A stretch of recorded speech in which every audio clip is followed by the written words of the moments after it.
At all stages of civilization, food remained the foundation of society. Modern society, with its technological advantages and sophisticated economic systems, had all but eliminated starvation and nakedness. And only a few areas in the world still suffered from these challenges. Nevertheless, San Soliel, with its medieval economy, had not yet attained food security. Farming and herding, the two primary sources of sustenance, were non-mechanized and far less productive than they were on Earth. Life in this world was brutish, nasty, and short. The flames of war burned perpetually throughout the lands as race massacred race, and famines and droughts claimed their victims. Massive wars between powers would erupt every so often, reaping thousands of lives each time. For the inhabitants of this turbulent world, the best most could hope for was tattered clothing and bitter black bread. Hearing Cisna's response, Louis surmised that the elves likely faced similar food problems. Whereas the humans could rely on agriculture, and the beastmen could rely on both agriculture and hunting, elves were at a disadvantage. With their innate love for nature, they could not bear to clear the woodlands and cultivate crops on a large scale. While their bodies allowed them to subsist on fruits alone, they would still need generous quantities of meat and coarse grains on occasion. And so they traded for these with the humans and beastmen. San Soliel's winter was a great leveler for all of its inhabitants. For the dregs of society everywhere, the poor and disenfranchised, starvation and cold were the only guarantees. And their numbers would dwindle each day. Louis felt that the elves' lifestyle was the primary reason for their difficulties, however. Without farming, how could they expect to compete with humans? It was a stupid handicap in his perspective. While magic was a very useful tool, it was not omnipotent, and magicians were small in number. As with any group of self-interested individuals, their magic powers and research were rarely used for the benefit of the lower classes while they themselves enjoyed luxuries. While magic could indeed mimic the ergonomics of modern technology, only mages and wealthy nobles could afford to employ it that way. One needed to invest an immense amount of resources for this convenience. It seemed that technological civilizations and magical civilizations branched off at a point. The former guaranteed the evolution of the society, whereas the latter only allowed the well-established and powerful upper classes to thrive. For an ordinary human, a technological civilization was definitely the best option. But for the few with natural talent, magical civilizations allowed for near unmitigated freedom, power, and even prospects of eternal life. Cisna. Louis spent half a day in thought before speaking again to the envoy. Please go ahead, Lord Carcolin. Cisna remained humble and spoke softly in a way that tickled Louis's heart. Get some soldiers from your forces to maintain law and order. If there are any troublemakers, kill them. As for food, well, I'll do something about it. Louis closed his eyes. Cisna's heart jumped a beat and slightly hesitated. I need to discuss this with the Queen first. I cannot make such a decision on my own, Lord Carcolin. Fearful that she might have offended Louis, she stood tense. Go. But Louis's answer stunned Cisna. Against all her expectations, this dragon was actually quite reasonable. Thinking deeper about it, she decided it might not be so strange after all. It was clearly an ancient member of its race, and the older dragons were generally less volatile than the youth. They would spend most of their time sleeping and hardly any of it looking for trouble. Then I shall return first. Lord. I will go back to the Silver Moon Kingdom and discuss with Her Majesty. As Cisna finished, she slowly retreated. As for taking care of the food problem, well, Cisna half expected the dragon to solve that by reducing the number of mouths to feed. Although elves could not bear seeing captives being killed, as a ranger, Cisna was not excessively charitable. If the mighty dragon truly issued this order, she would not contest it. At this time, Louis was thinking about returning to Earth to think of a plan. Although a city of 200,000 people was a large city and was hard to provide for, it wasn't that much by modern standards. Moreover, that was likely an optimistic estimate.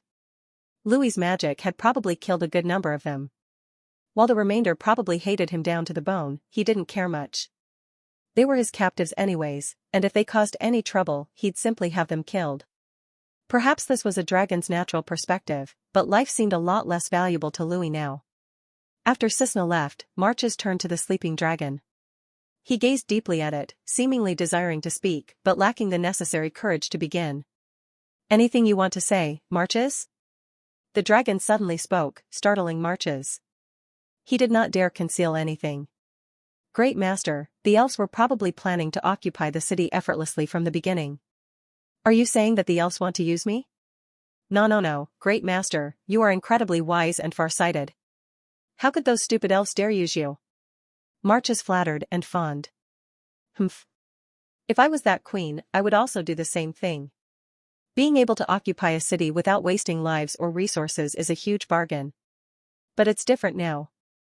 This is now my dragon city. The elves will not dare offend me, and neither will the other forces. If that queen has any brains between her ears, she'll only provide even more assistance than I demanded.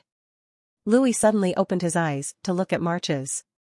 The cold vertical pupils sent shivers down his spine. March's deeply bowed to express his humility, but inwardly he was terrified. Lord God of Magic, this dragon is actually a deep schemer. How could the elves be using him? He's clearly using them instead. Moreover, the elves could not refuse.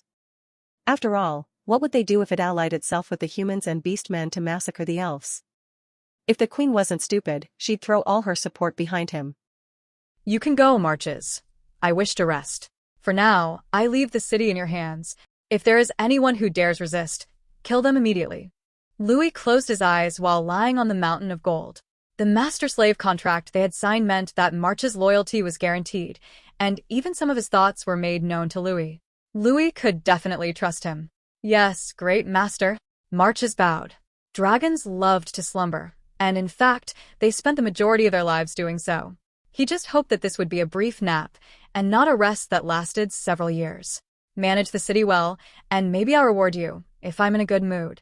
Louis opened an eye and stared at the mage while he spoke in a majestic tone. As for what the reward was, Louis did not say anything at all. He would let this man's imagination stew for a bit. It is my honor to serve you. How could I dare covet the great master's grace? Marches was flustered.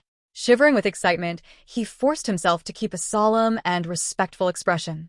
Lord God of Magic. A dragon, a member of a species famed for its greed, is actually willing to reward its servant. Is this really a dragon? This can't be real, right? Are primordial dragons really that different? Marches roared inwardly, skeptical of Louis's promise. I will give you what you deserve. Now go. Do not let anyone disturb my sleep or approach this vicinity without my permission. Fail, and I will make sure your last breath is a painful one. Louis spat out a column of flame as he spoke in a low voice. Please rest assured, great master. No one would dare interrupt your rest. Marches hurriedly bowed his body and slowly retreated from this hall. After Marches left, Louis began to think up his next plan of action. The city needed development, but if he was going to do it, it needed to be done well.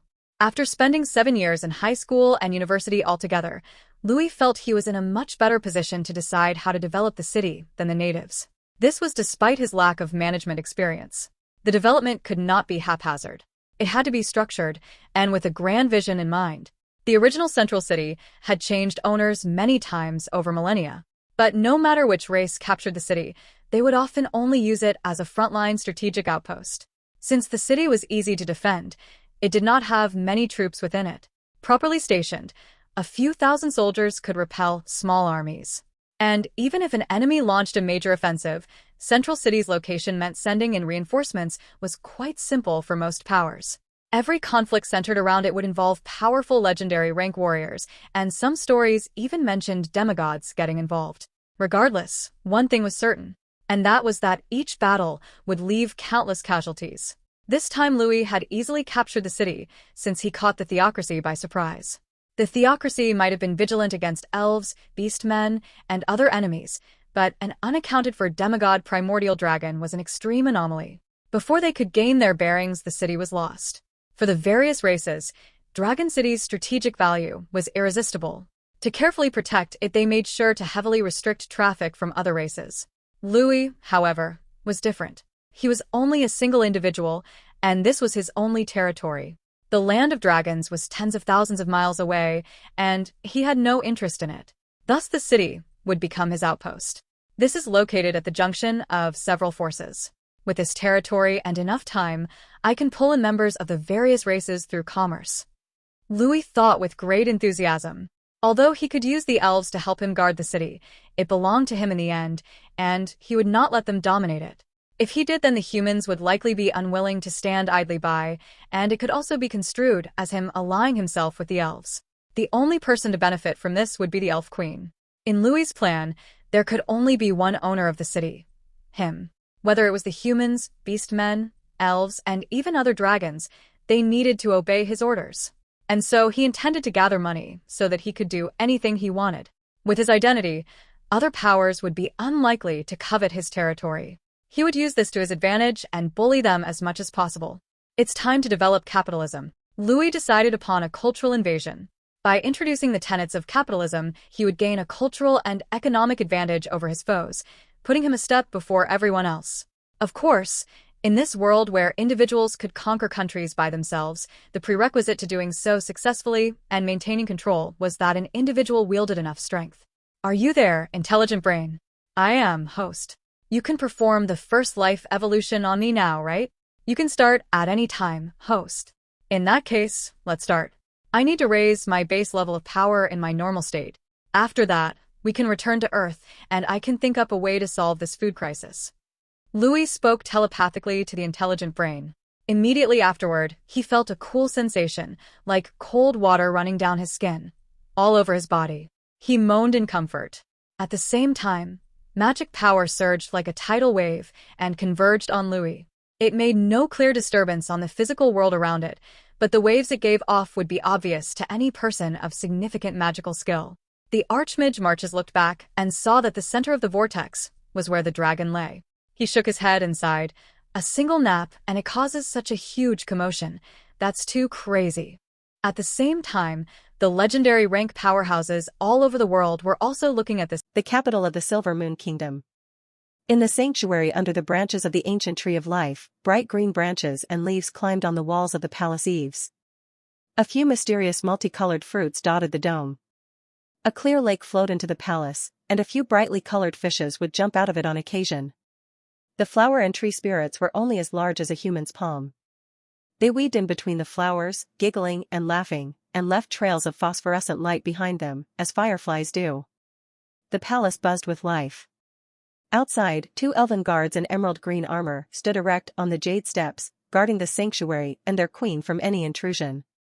General Cisna, Her Majesty is praying to Lady Silver Moon, please wait for a moment. The 2 guards crossed their long spears to block Cisna's way and spoke in a straightforward but respectful tone. Despite their reputation for guerrilla tactics, elves were quite capable of conventional warfare. Had the potential casualties not been a concern, they would have fought many battles on the plains. Neither humans nor beastmen had ever succeeded in exterminating the elves, but both had paid heavy prices in their attempts. Cisna did not mind the guards blocking her and only nodded as she stood still. Not long after, a cold but melodious voice sounded from within the palace. Cisna, come in. The guards put away their spears on hearing this. Cisna crossed the pond filled with lively koi fishes. She walked up the stairs that floated on the river and arrived under a dome. The Queen of the Elves was standing there. Although it was daytime, the light of the silver moon shone down from the open roof of the dome, casting a mysterious air on her figure. Your Majesty. Cisna hurriedly reached the bottom of the stairs and knelt down respectfully. All the elves adored the queen. It was to her great credit that they stood among the many races today. The queen was one of the oldest demigods, and it was said that she had lived for 10,000 years. According to the records, roughly 9,000 years ago, the various races were nothing more than barbaric rabble. Countries did not exist and races lived in scattered tribes. It was the Elf Queen who had unified the elves and established the Silver Moon Kingdom. The elves were the very first bearers of civilization on the main continent. At the time, the humans and beast men were still relatively barbaric, with forces that could not hold a candle to their unified and coordinated armies. That era was the apex of elven civilization, and both humans and beast men were heavily influenced by the elves. Even at present, traces of elven arts and aesthetics lingered within their cultures. But in the long run, the population advantages of the humans and beast men bore out. Once they started to develop, the elves retreated step after step until only the southernmost part of the Forest of the Moon was safe for them. They had lost their chance at continental dominance. How is the situation in Central City? Carandia asked, delight clear in her voice. She lifted her veiled face, and light seemed to flash from her eyes and head towards Dragon City. Even as a demigod, she could not see through the dragon. Such a powerful magic vortex. I wonder what that dragon is doing. Carandia's voice lowered, shaking her head somewhat helplessly. Cisna did not dare hide anything and informed the queen of all that she had seen and heard. It truly was a lost dragon. It's got quite the luck to have lived up till now. Carandia whispered in a voice that could make flowers bloom. Cisna lowered her head, silent. She felt a sense of strangeness within her heart. That demigod dragon should have lived for more than 30,000 years, and the queen had lived for slightly more than 10,000 years at most, but from her words, she seemed to be treating the dragon as a junior. Cisna did not dare think about the secrets that the queen was hiding. As an elf who had only lived for 1,000 years, many ancient secrets were not for her to know. But that dragon is really interesting. He not only understands political maneuvers, but wants to personally administer a territory. How unconventional. He's quite like the little girl in the Dragon Kingdom. The elf queen's tone rang with playfulness. Cisna did not know who the queen meant by little girl. Was it a dragon? A human? She did not bother to think about it. Well, we don't have much choice. Cisna, pick out some elite soldiers and head for Dragon City. You will be the chief of command there. Remember, the city itself is vital to our interests. Even if we don't take over it, we need to maintain a presence there. Collect whatever important information you can, and keep an eye on any shady movements the other races might be making. Oh, by the way, pick out a group from my maids of honor. Dragons are a lazy lot, so he might want some help with housekeeping. I can tell that it wants a secret alliance. Since it's helping out as our gatekeeper, we should show some goodwill in return. She paused for a moment, pensive, then continued. But remember to take care. Although dragons are arrogant, most of the time their promises are credible. That said, if the benefits are huge enough, they could also renege on their words. Pay attention to the dragon and its contact with other races. We cannot trust it carelessly. The queen invested in Cisna nearly all official powers related to Dragon City. Cisna was a promising general, and this was an important opportunity to groom her. Yes, Your Majesty. But is there really no problem in having that dragon govern the city? Cisna respectfully answered, but hesitated for a moment and could not help ask her doubts. Let's see how it goes first. If Lord Caracolin really won't govern the place, then I will personally go to his doors and convince him to let our elven advisors help him. Remember, although that city is not nominally under our control, we need to control it in practice. Driving off the theocracy without a single soldier is too good to pass up. The Elf Queen's cool declaration revealed the resourcefulness and diplomatic skills of a topmost ruler. Cisna shivered in wonder. The queen was worthy of living for 10,000 years. Her hands were truly powerful. Meanwhile, in Dragon City, Louis had just finished his first evolution. Groaning, he opened his eyes. A dragon's growth is divided into several stages: baby dragon, juvenile dragon, adult dragon, prime dragon, old dragon, and ancient dragon. A normal adult dragon would need roughly 200 to 300 years of growth to mature. As babies, they were quite weak and at most, could only defeat a few minor beasts. At this point, they could not live on their own and had to rely on their mothers for feeding and protection. Dragons were reclusive creatures for the most part. While a few would live with their mating partners as tigers did, in a truly independent spirit, their children would often leave home after becoming juvenile dragons. This was also the most dangerous period in a dragon's life. They were not exactly strong, but they were not weak either. One could hire a fairly competent adventurer party to get rid of them. In addition, this was the first time they left their parents and had to fend for themselves. They would need to learn many things through experience. In this period of time, dragons would live carefully and hide deep inside forests. They would try to find areas without powerful creatures and would wait to evolve. After this, they would become adult dragons. By this point, few adventurers could actually face them. The bulk of those that tried would end up as dragon food. After adulthood came the prime stage of their lives. By then, they were already equivalent to legendary rank powerhouses. They existed at more or less the peak of dragonkind, and only few legend ranks could guarantee that they could kill them, especially given their ability to flee if necessary. Then came old age. This is where most dragons stopped progressing. At this point, even legendary rank powerhouses would find it hard to kill them. The most reliable way to do so was to gather several legendaries and attack it en masse. At this stage, dragons would begin to spend more of their time sleeping in order to conserve their energy. They typically stopped looking for trouble at this point, and would often pass away in slumber. Only a handful of talented dragons could break through this stage and become ancient dragons. Ancient dragons were the longest-lived and wisest of the mortal dragon race. They were revered by all of dragonkind and could draw out respect from even the brashest of dragonkin. While they were not demigods, their strength could rival them. This time, Louis borrowed the energy left behind by the intelligent brain to carry out the first evolution, directly crossing the baby dragon stage to the juvenile dragon stage. His body was now twice as long, reaching 10 meters in length. Moreover, he always felt that he was different from other young dragons. Specifically, he thought himself stronger than they were, but he understood this to be nothing more than his speculation. Host need not guess. Be it speed, strength, vitality, or other aspects, the host is far stronger than other dragons of this world. A portion of your body was also strengthened by science. As a product of Terran civilization's God creation plan, your body has undergone a perfect genetic adjustment. If you could evolve to the final stage, then you would become the Terran civilization's ultimate strategic weapon. With just your physical body, you could destroy the world and prevail over any civilization. Louis was slightly happy at the intelligent brain's consolation, but he still complained. Even if you put it that way, I am still a young dragon. Could my current body resist a guided missile? Impossible. Then what nonsense are you still talking about? Though Louis grumbled, the intelligent brain's words filled him with longing for the future.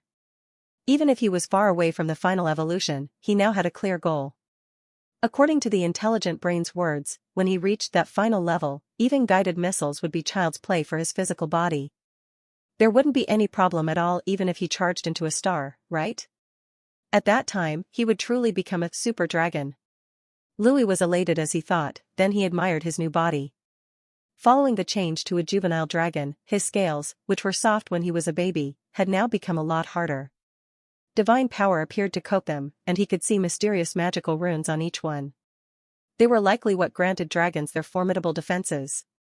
If he evolved to the final rank and obtained the help of magic, it was easy to imagine how strong he would become. Just thinking about it filled him with excitement. But when Louis was immersed in his fantasies, he suddenly thought of a problem and spoke in alarm. That's not right. Intelligent brain, you said that the Wachamacalit civilization invaded San Soliel, right? Then, why does this world still exist? Doesn't that mean the invaders failed and that you guys lost? The intelligent brain paused for a bit and spoke.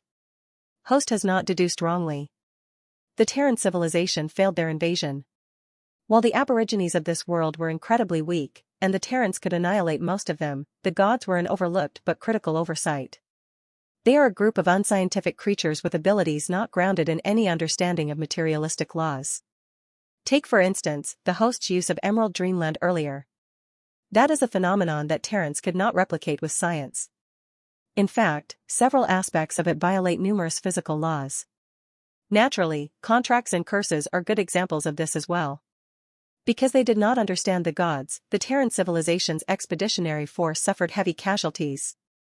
The god's curse also penetrated into the main body of the civilization through the individual creatures.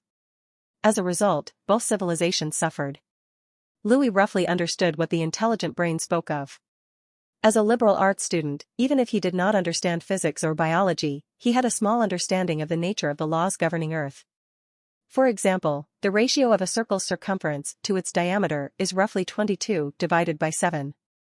But if one traveled to another world where pi was 24 divided by 7 instead, it would likely break many calculations premised on the former understanding.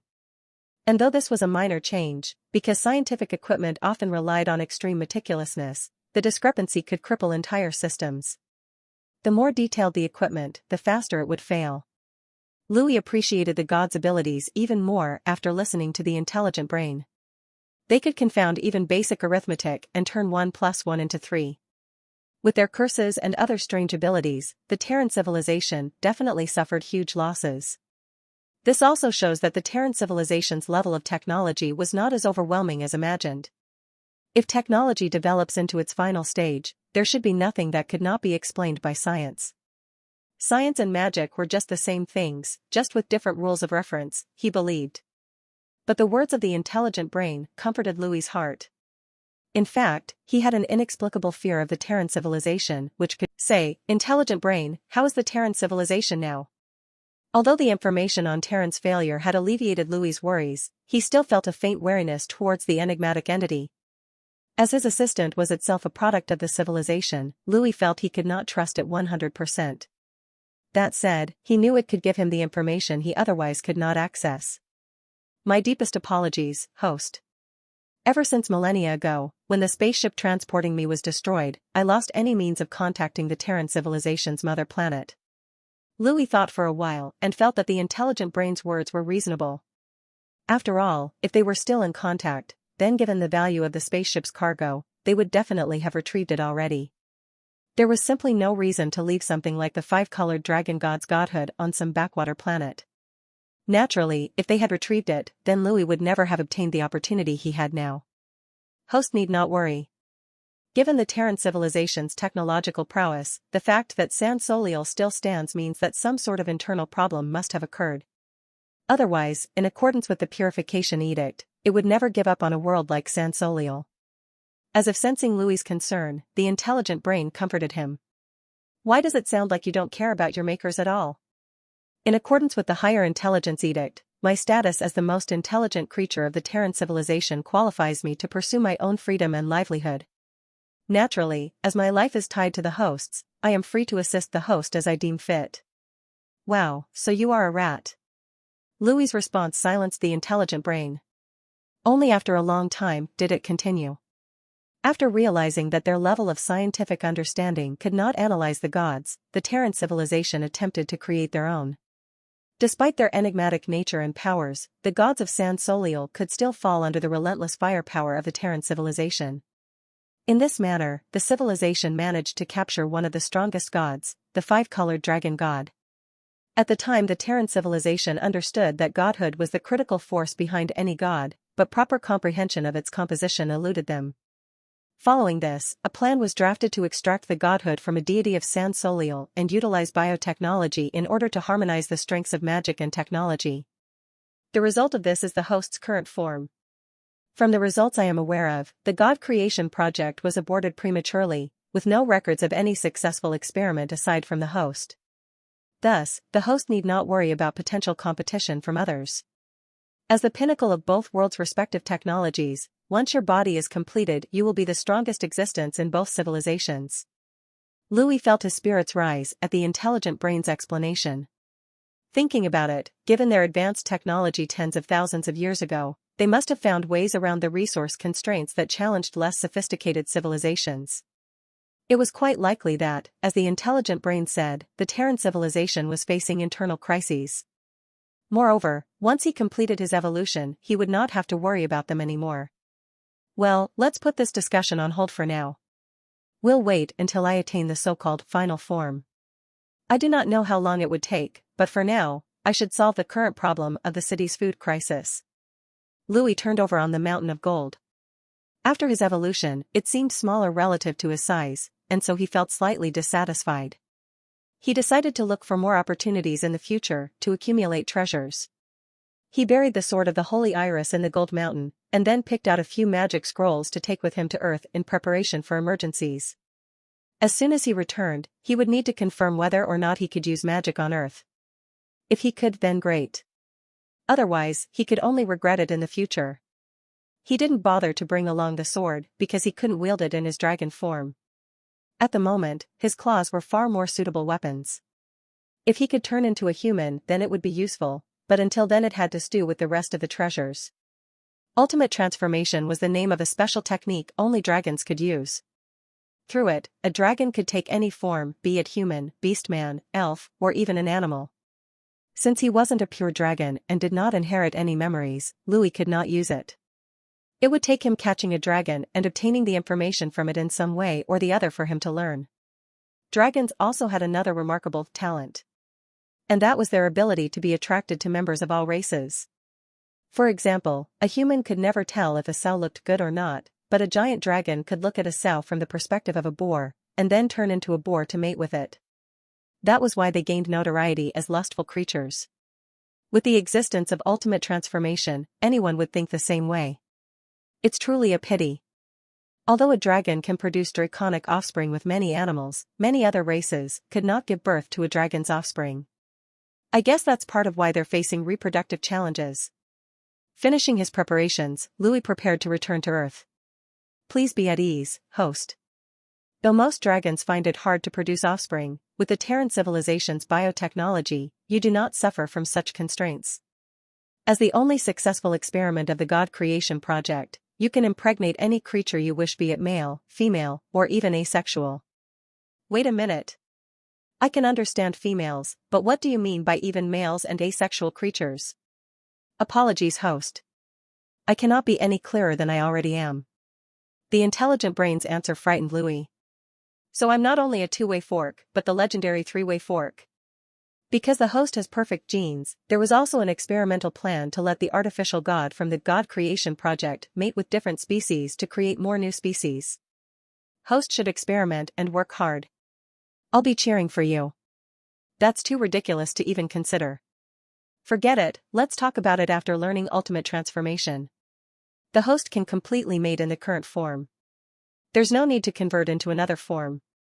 Even if you change forms, the genes are still unchanged. Using my dragon form to mate with various races? Wow, for some reason, I suddenly feel moved. While talking to the intelligent brain, Louis was also ready. After taking a deep breath, he jumped into the portal that was bubbling with blue light. In the holy cathedral of the slain theocracy.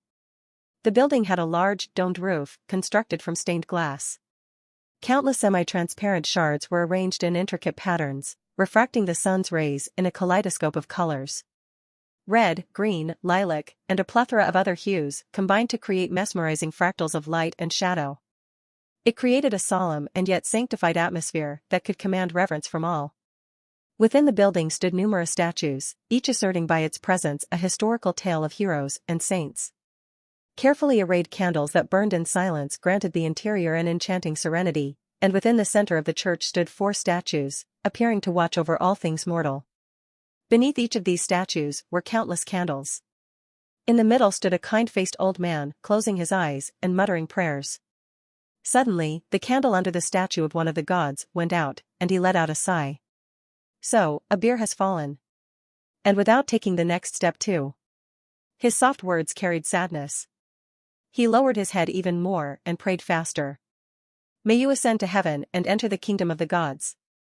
After a long time, the old man stopped praying and turned around, looking behind him. In the darkest corner of the room stood a solitary figure, bathed lightly by the roof's light and leaning against a stone pillar. The old man asked, "Who killed a bear?" "There are not many who can do so with such ease." Could it be that the Queen of the Silver Moon Kingdom moved personally? The figure pushed itself off the pillar and stood erect. There appeared to be huge wings behind their back. But whether they were clad in feathers or leathery skin, none could tell. Spread open, they revealed nothing but a bubbling, restless, and shapeless darkness. No. I am always watching the Silver Moon Kingdom. The day she dares step out of it, we will personally make sure she dies. She cannot have slipped by me. I guarantee it. It was a female voice filled with endless holiness. She spoke slowly, and her soft tone seemed capable of melting even the most unrepentant criminal into a puddle of contrition. If not the queen, then who else could strike thus? The old man asked, puzzled. A dragon. Specifically, a demigod primordial dragon. A demigod, primordial dragon? He asked, unable to keep his voice low. Indeed. They should all be extinct, but this one, in particular, has been wandering, lost in the starry sky for millennia. I do not know precisely how it arrived on the continent, but it must be related to Curandia. The saintly voice rose in volume before continuing in a demonic and bloodthirsty tone. What? Do you need us to go probe the dragon? TCH, a demigod primordial dragon is a truly inconceivable existence. I am also just as curious. The old man quickly collected himself after hearing the explanation. He did not seem bothered by the figure's strange outburst.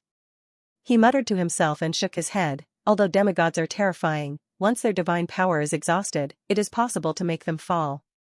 But a demigod primordial dragon with unknown roots should not be provoked.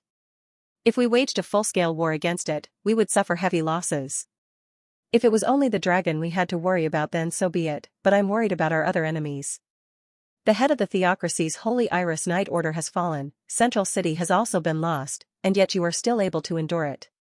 Humans are really strange, ha ha. The charming voice carried a bit of mockery. The old man remained undisturbed and spoke with indifference. Glory and shame are but transient things. Only humanity's future is truly worth stressing over.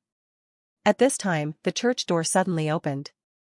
A tall woman, as beautiful as a flower, stepped in with her head held high. She wore silver-white light armor, covered with monk robes of the same color. When she walked into the church and saw the old man, she kneeled with one knee and spoke with a noble voice, "Your Holiness." At the sight of the young girl entering, the bizarre invisible figure had long hidden into the darkness, while the old man looked at the lofty and pure girl and gently said, "Rosalia." "Hello, Earth. I'm back again." After setting foot on Earth once more, Louis was overcome by a feeling of nostalgia. The moment he arrived, he began to take note of his surroundings. Given the trouble the intelligent brain had caused him before, he wanted to make sure he hadn't teleported to some grossly inadequate location. Fortunately, what Louis saw was the familiar tropical jungle. He lowered his head to gaze at the pool of water beneath his feet. As a lizard, he felt that this pool of water was as vast as a lake, but now, to a 10-meter-long reptile, it was simply a puddle. He did not know how long it had been in total since he first became a dragon, but crossing over to the other side and demolishing the army and city only took a day altogether.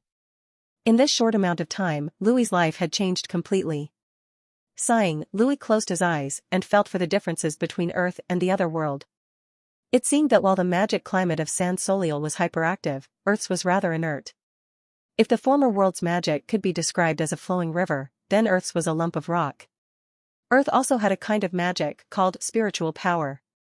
Given that, there should have been transcendental powers, analogous to San Soliel's gods, in existence.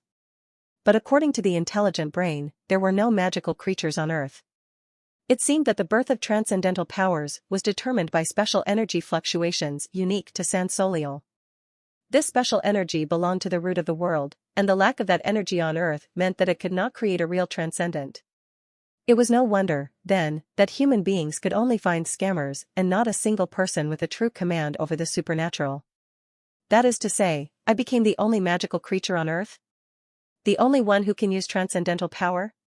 Louis's eyes lit up as he suddenly felt that he could easily do his business on Earth. Earth's level of technology was not weak. If it invaded the other world with nuclear bombs, then other than the gods, the people of Earth would be able to annihilate everyone, even those at the legendary rank, easily. But there were some magical abilities that even the advanced Terrans could not understand, let alone the Earth's. Given that, the people of Earth would not be able to cope in the face of bizarre magic. This oversight on their part would be key to Louis's progress. Louis bent his head closer to the ground, carefully observing it along with the surrounding environment. From the terrain, it seems like not much time has elapsed on Earth? Louis asked with uncertainty. As a human, he had seen countless anime and novels involving reincarnation. Louis was quite familiar with the time-dilatory effects of transmigration. He could not guarantee that the rate at which time moved for the two worlds was 1-to-1. It might even be extremely different. There are significant differences between the speed of time in both worlds. The specifics vary depending on certain factors, but on average, in San Soliel, 10 to 30 days will be equivalent to 1 day on Earth. Before Louis could ask, the intelligent brain had already answered his question. So that's how it is. Louis sprang up, nervous. That's not right. If it's as you say, then spending a day or two on Earth would mean 10 days to half a month in San Soliel? Louis could not help but be shocked. If the time difference was like that, then if he wasn't able to find enough food for Dragon City in 1 to 2 days, then when he returned to Dragon City, about only 10% of the population would be left. The people there would have already starved to death without any food, increasing his reputation as a cruel dragon. Although Louis believed that the elves would send some rations to the city, he also knew that they had their own food problems. If Cisna was not lying, then they would only be able to provide a few days' worth of food. Louis could not count on the elves. He could only count on himself. Louis felt a little awkward. He estimated that there were around 100,000 people in the city at present. How was he able to provide for them in just a day or two? Putting aside the fact that he was a dragon in human society, even if he was a rich business magnate, mobilizing that amount of food would take time. Host need not worry. The ratio of time passage is dependent on your location. If you spend half a month on Earth, then only a day or two will pass in San Soliel. No matter where you are, the flow of time in the other world would slow down. That is, extremely convenient. Louis felt slightly incredulous at the intelligent brain's words. Although his godhood had an ability related to time, it was not something that belonged to him. Although he could use it, he didn't understand the nature of time at all. This is one of the greatest achievements of the Terran civilization's world traveling. The intelligent brain replied indifferently. In that case, wouldn't they be invincible? If the world your kind invaded did not master such technology, it would have been wiped out without any resistance, right? How terrifying it would be to face an enemy that could utilize the time ratio. Assuming the Terrans sent out an army, and after a bitter battle their expeditionary force was wiped out, then it could simply send out another army at its own pace. For the invaded worlds, however, hardly any time would have elapsed before the next barrage. If the Terrans could do this, they would constantly assault any opponents until they broke their defenses down. However much time the Terrans needed to remobilize, the invaded world would only have a fraction before beginning battle anew. Time adjustment requires the consumption of energy. For individuals, this is not particularly difficult, but for invading armies, the costs are astronomical. When the Terran civilization invaded any undeveloped civilizations, it generally synchronized the time between the two worlds as soon as it opened the spacetime tunnel. Time adjustment was generally only used for scouting missions. So that's it. They let the scouts spend years or even decades in the other world collecting detailed information, before using it to draft an invasion plan. Louis nodded his head. Although he knew little about the details of wars at the civilizational scale, knowing that he could stay on Earth for a while longer was enough. Now he had enough time to think of a plan. Setting his mind at ease, Louis began to wander the rainforest. His body was now 10 meters long and he possessed the strength of a juvenile dragon. As long as the intelligent brain did not lie to him, there would be no magical creature in this world at all. While he could not match sophisticated human weaponry, among the beasts of the world he was the truest apex predator. Tigers, lions, and even elephants could do nothing to him. In addition to his dragon might, there was nothing for him to be afraid of. He did not have to hide in the soil anymore, like when he was a lizard. He could now swagger through the rainforest as he pleased. The tropical rainforest was humid and sultry, but this was nothing for Louis. The magic runes on his scales were not for show. Aside from helping to resist physical attacks, they also kept his temperature at a comfortable level. This particular feature was why dragons could afford to take baths in lava. It wouldn't harm them in the least, but packed enough heat to at least warm their bodies a little. Come to think of it, when I was still human I always wanted to experience living in the great outdoors. I always envied those researchers who could investigate and experiment with the various kinds of wildlife in their habitats too, Louis exclaimed. His frame bulldozed through the forest like a heavy tank, felling trees and crossing rivers easily. Countless animals scattered at the mere hint of his appearance. Wow, look. Could that be a jaguar? Those are some lovely limbs, and look at that beautiful fur. That crocodile too, its teeth look so sharp, and its skin looks like it has a delightful rough feel to it. Louis walked all the way and saw countless animals that were both familiar and unfamiliar. Seeing some especially beautiful female animals, he could not help but become aroused. But Louis quickly banished the terrible ideas from his head. Jesus! I've been single for so long that even animals have started to turn me on. The animals that Louis was looking at were scared and trembling on the ground, not even daring to move. Their mouths let out pitiful wails, allowing Louis to rub their stomachs at his discretion. In Louis's heart, he chanted "I'm not a pervert and I'm not interested in female animals" over and over again. But suddenly, the sound of movement nearby caught his attention. Woo-woo. Jiligilu. Gulu-gulu. After becoming a dragon, Louis's vision and hearing had outclassed the senses of mundane creatures. If he condensed some of his divine power into his eyes, he could peer into the deepest secrets of the world if he so wished. He spent some time marveling at his powerful vision. With its acuity, he could analyze the components of matter on a molecular level. With one glance he could peer at the quarks, leptons, and atoms that made up the world around him. For regular humans of a technological civilization, the elementary particles and fundamental forces were the means by which they understood reality. The gods, however, were more concerned with the underlying rules of the universe than they were with matter and energy.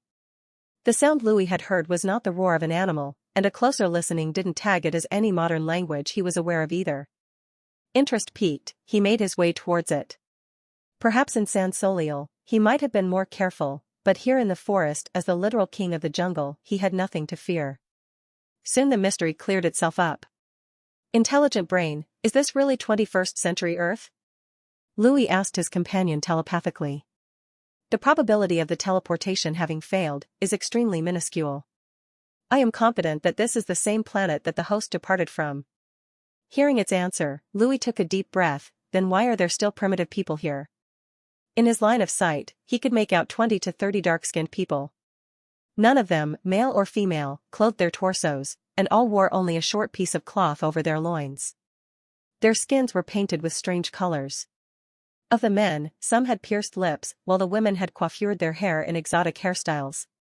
They carried wooden spears, and some held crude bows and arrows whilst herding a group of crocodiles by the other side of the river. Through the gaps between the trees, Louis could make out straw houses in the distance. This confirmed his perception of the people's underdevelopment. Primitive people? A spark of insight flitted through his brain. I got it. So I'm in the Amazon rainforest. When he was an undergraduate student, Louis loved to watch television and read books. Although he did not know the technical details of things, he knew a lot of trivia. The clues had all perfectly aligned for Louis. The tropical rainforest, the primitive tribes, with these alone Louis could guess where he was. Am I in Brazil? Or perhaps some other country? Louis was slightly befuddled. How did a person end up millions of miles away from their home and in the thick of the Amazon? He pondered for a moment before deciding to reveal himself to the indigenes. They would pose little threat to him anyways. His appearance immediately caused an uproar. With his large frame, glittering scales, and lethal claws and teeth, the natives froze in both awe and fear. Bearing a golden crown, he strolled with a kingly air before them. At the sight of him, the crocodile's instincts gave out completely. They cowered and lay prone on their bellies, not daring to move an inch. The natives on the other hand trembled and seemed to speak some words of their language to him. They raised their bows and spears, but their facial expressions clearly betrayed their terror. Louis could speak fluent Chinese as well as some basic English. In San Soliel, he could understand others' words due to his godhood. But here on Earth, it didn't seem to do anything. Looking at them, he felt a headache coming on. After obtaining the 5-colored dragon god's godhood, Louis's very soul had been transformed, and at present, he could learn languages with extreme ease. Nevertheless, he still couldn't derive a language's entire lexicon in an instant. San Soliel had a magic spell called Proficient Language, but Louis did not yet know how to use it. Silence, you indigenes. Get down on your knees. Opening his maw, Louis roared at the indigenes. His declaration seemed to rend the air itself, and several tree branches snapped. Louis spoke neither Chinese nor English. Rather, he had communicated his intentions in dragon tongue. Louis had partly chosen to disclose himself out of boredom. The other part was from his perception of their circumstances. Looking at the natives, he could understand that their tribe had been untouched by modern civilization. The people became even more alarmed. They began to converse with one another in a heated and impassioned debate, while making sure to keep an eye on the strange beast before them. Louis frowned. Their language itself was complete noise to him, and their chattering seemed more like the buzzing of flies. He filled his lungs with air and opened his mouth once more. A pulse of heat seemed to erupt from within him as his scales glowed and the air shimmered. A burst of golden flames erupted from his maw. It streaked across the riverside's mud, baking it to a cracked dry before charring the crocodiles into blackened logs. It continued unabated and roared over the river. The waters instantly began to churn and bubble, releasing a hot white mist. This was the well-known dragon breath. Unlike the emerald dragon breath that he had used when he turned into a demigod dragon, this dragon breath belonged to Louis's own body. Louis noticed that within himself, the organ responsible for breathing flames had another unexpected function. This should be part of what the intelligent brain had said about his evolution being different from a normal dragon's. Louis suspected that this was also one of those changes, But in front of the indigenous people, he could not do experiments, so he only took note of it in his heart. "Kneel, mortals." Louis spoke once more. This time, the natives fell silent, looked amongst themselves, and collapsed onto their knees. Simultaneously, they chanted the same word. At present Louis still could not understand their language, but given the context of the situation and his intelligence, he could understand that they regarded him as a deity of some sort. At that moment the godhood within him trembled almost imperceptibly. The divine power, which had been depleted earlier, had filled up just a little more. Is this the power of faith? Louis trembled inwardly. Louis was definitely not a real god. He was only a dragon that had chanced unto the godhood of a dead one. As his godhood was neither connate nor something he had personally cultivated, he did not understand much about its abilities. With his divine power, he could replicate some divine abilities, but his efficiency in doing so was piss-poor. He knew what he was doing, but he didn't understand how he was doing it. Louis had also racked his brains thinking about how to accumulate more divine power. At the moment, however, he felt elated as he realized that the natives could be useful in that regard. At the very least, Louis knew that even if he was not a god, he had the ability to collect divine power with his godhood. Is this because of their faith? Louis gazed at the natives, who knelt before him. Even though Louis himself was an atheist, he could detect the devotion within them. Perhaps to these people, Louis's appearance, his ability to spit flames, and his speech were enough to convince them of his supernatural origins. At that moment he received a flash of insight. No wonder San Soliel is so backward, he wondered. Louis realized that San Soliel was quite possibly underdeveloped because the gods themselves had prevented any technological advancement. That its civilization had stagnated for millennia despite its plurality of realms, races, and magic could only imply that, in his opinion, when humans banished the unknown and grasped the truth by themselves, they would cease to worship deities. This was why modern societies tended to have high incidences of atheism and irreligiosity. So long as humans needed to turn to the gods for comfort, they would continue to worship them. The more primitive the society, the greater the reliance on deities. Of course, this was not absolute. As civilization advanced and populations boomed, the number of believers would often actually increase. What fell was their proportion in relation to the rest of the population. Louis felt he might have touched on something extremely important. He thought more carefully about the information he had obtained in San Soliel. That world had numerous gods, and no particular god fostered a tremendous amount of believers. Moreover, even that backward world had its own share of irreligious people who officially worshipped under the banner of a god. It was not necessarily the case that the more believers a god had, the better. If that were the case, then the gods would likely have fought between themselves for absolute control over the faithful. There would definitely be more theocracies around in that case. Louis looked once more at the natives and decided to put those matters aside. This tribe, in addition to the 20 to 30 people who were driving off the crocodiles, and including the children and elderly, had only about 70 members. They would be suitable for a few experiments to better understand godhood. Their ignorance of modern scientific breakthroughs and phenomena made them good sources of faith. Their tribal structure, however, meant that they couldn't expand their numbers very easily. Louis surmised that this was likely why the gods did not keep all races in a primitive state. Well, I can always look deeper into that later. Right now I need to find some food. In a small, dilapidated village outside the Amazon jungle, 3 Apache helicopters landed.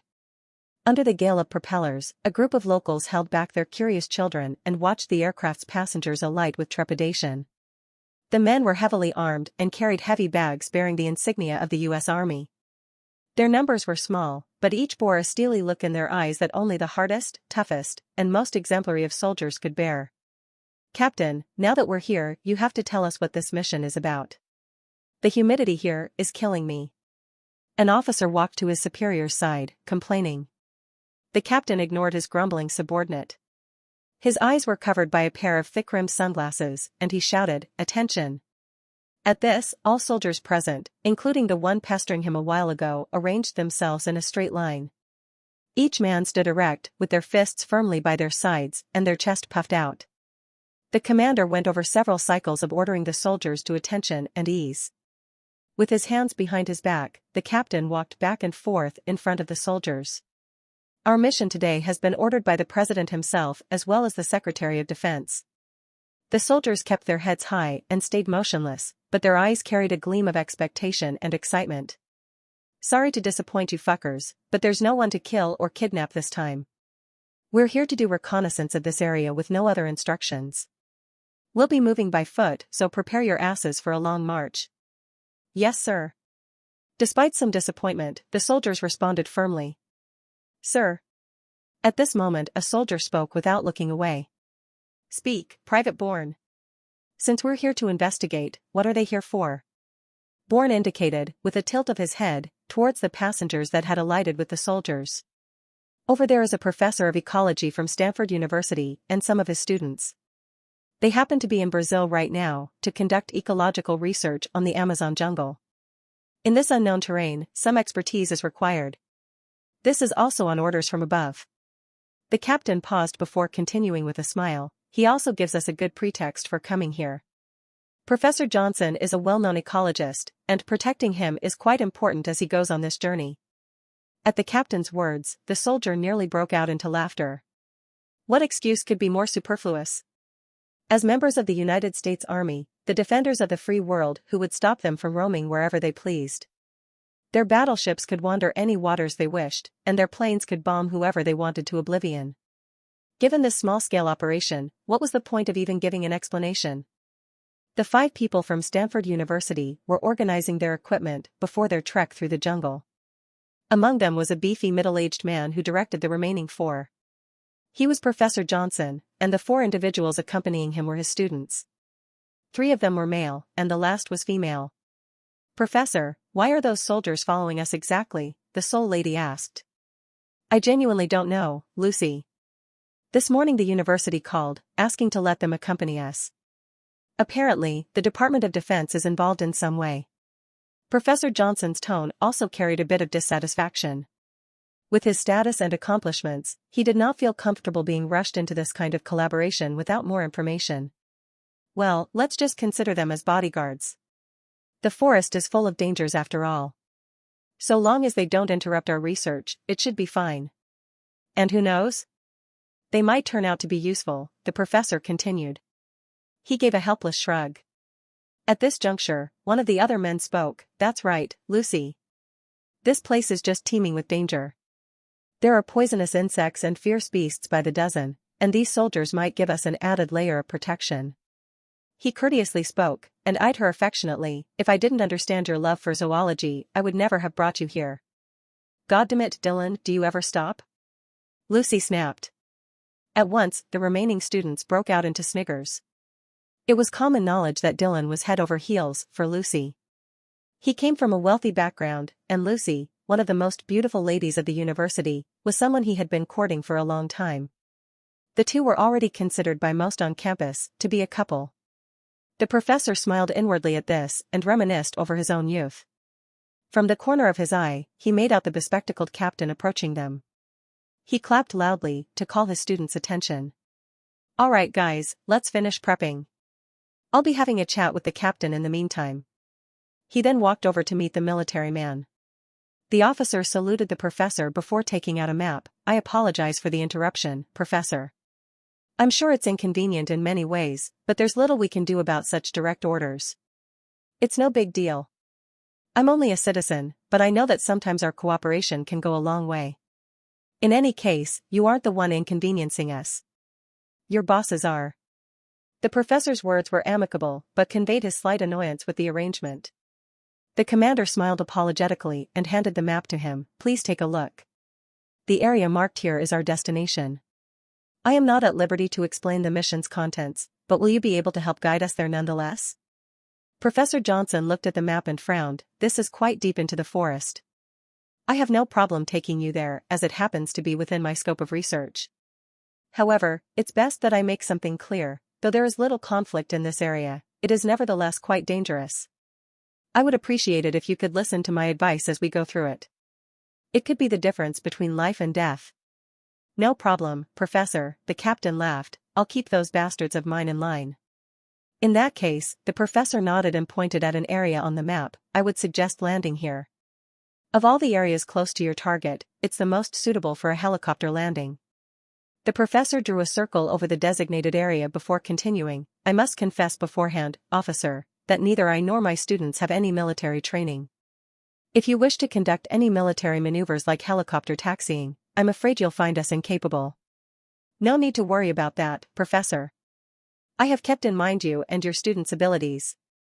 The captain and the professor discussed some more details related to the mission. After both had hashed out all likely contingencies, they separated to finish their preparations. The two men came from different walks of life. One a soldier, the other a scholar, but neither knew that this expedition strange would herald great changes to Earth and humanity. Deep in the Amazon jungle, Louis was lying at the edge of a pool of water. His golden scales could repel most mud and dirt, but some grime still managed to cling to them and dulled their brilliant sheen. Louis felt slightly dissatisfied at this and decided that he needed some servants to wipe them clean. Under normal circumstances, pools like the one he lay in would be teeming with all sorts of life. Predators and prey of all sizes would engage in deadly tangos of life and death as they went about their business.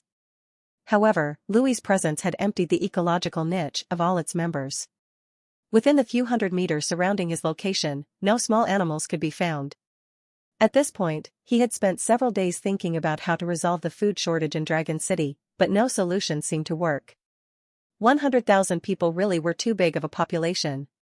Over the past few days, the natives had offered him good food and drinks, putting him in a pleasant mood. Nevertheless, he did not much care for their company, and he would mostly spend his time wandering the forest before returning to the tribe to collect their tributes. He had made an important discovery after finding the villagers. Whenever they worshipped him while he was in their village, he could feel his divine power fill up slowly. However, when he lost sight of the natives, it would not stir, even if they prayed and sacrificed as normal. Louis was initially quite baffled by this problem. But he soon discovered a way around it. Because of his great appetite, Louis could finish their offerings in 2 days. The natives, however, kept trying to hunt for him even while they were hungry. This filled him with a sense of endearment towards them. At the very least, they were quite pious to their deities. For this reason, Louis felt that it would not be good if they starved to death.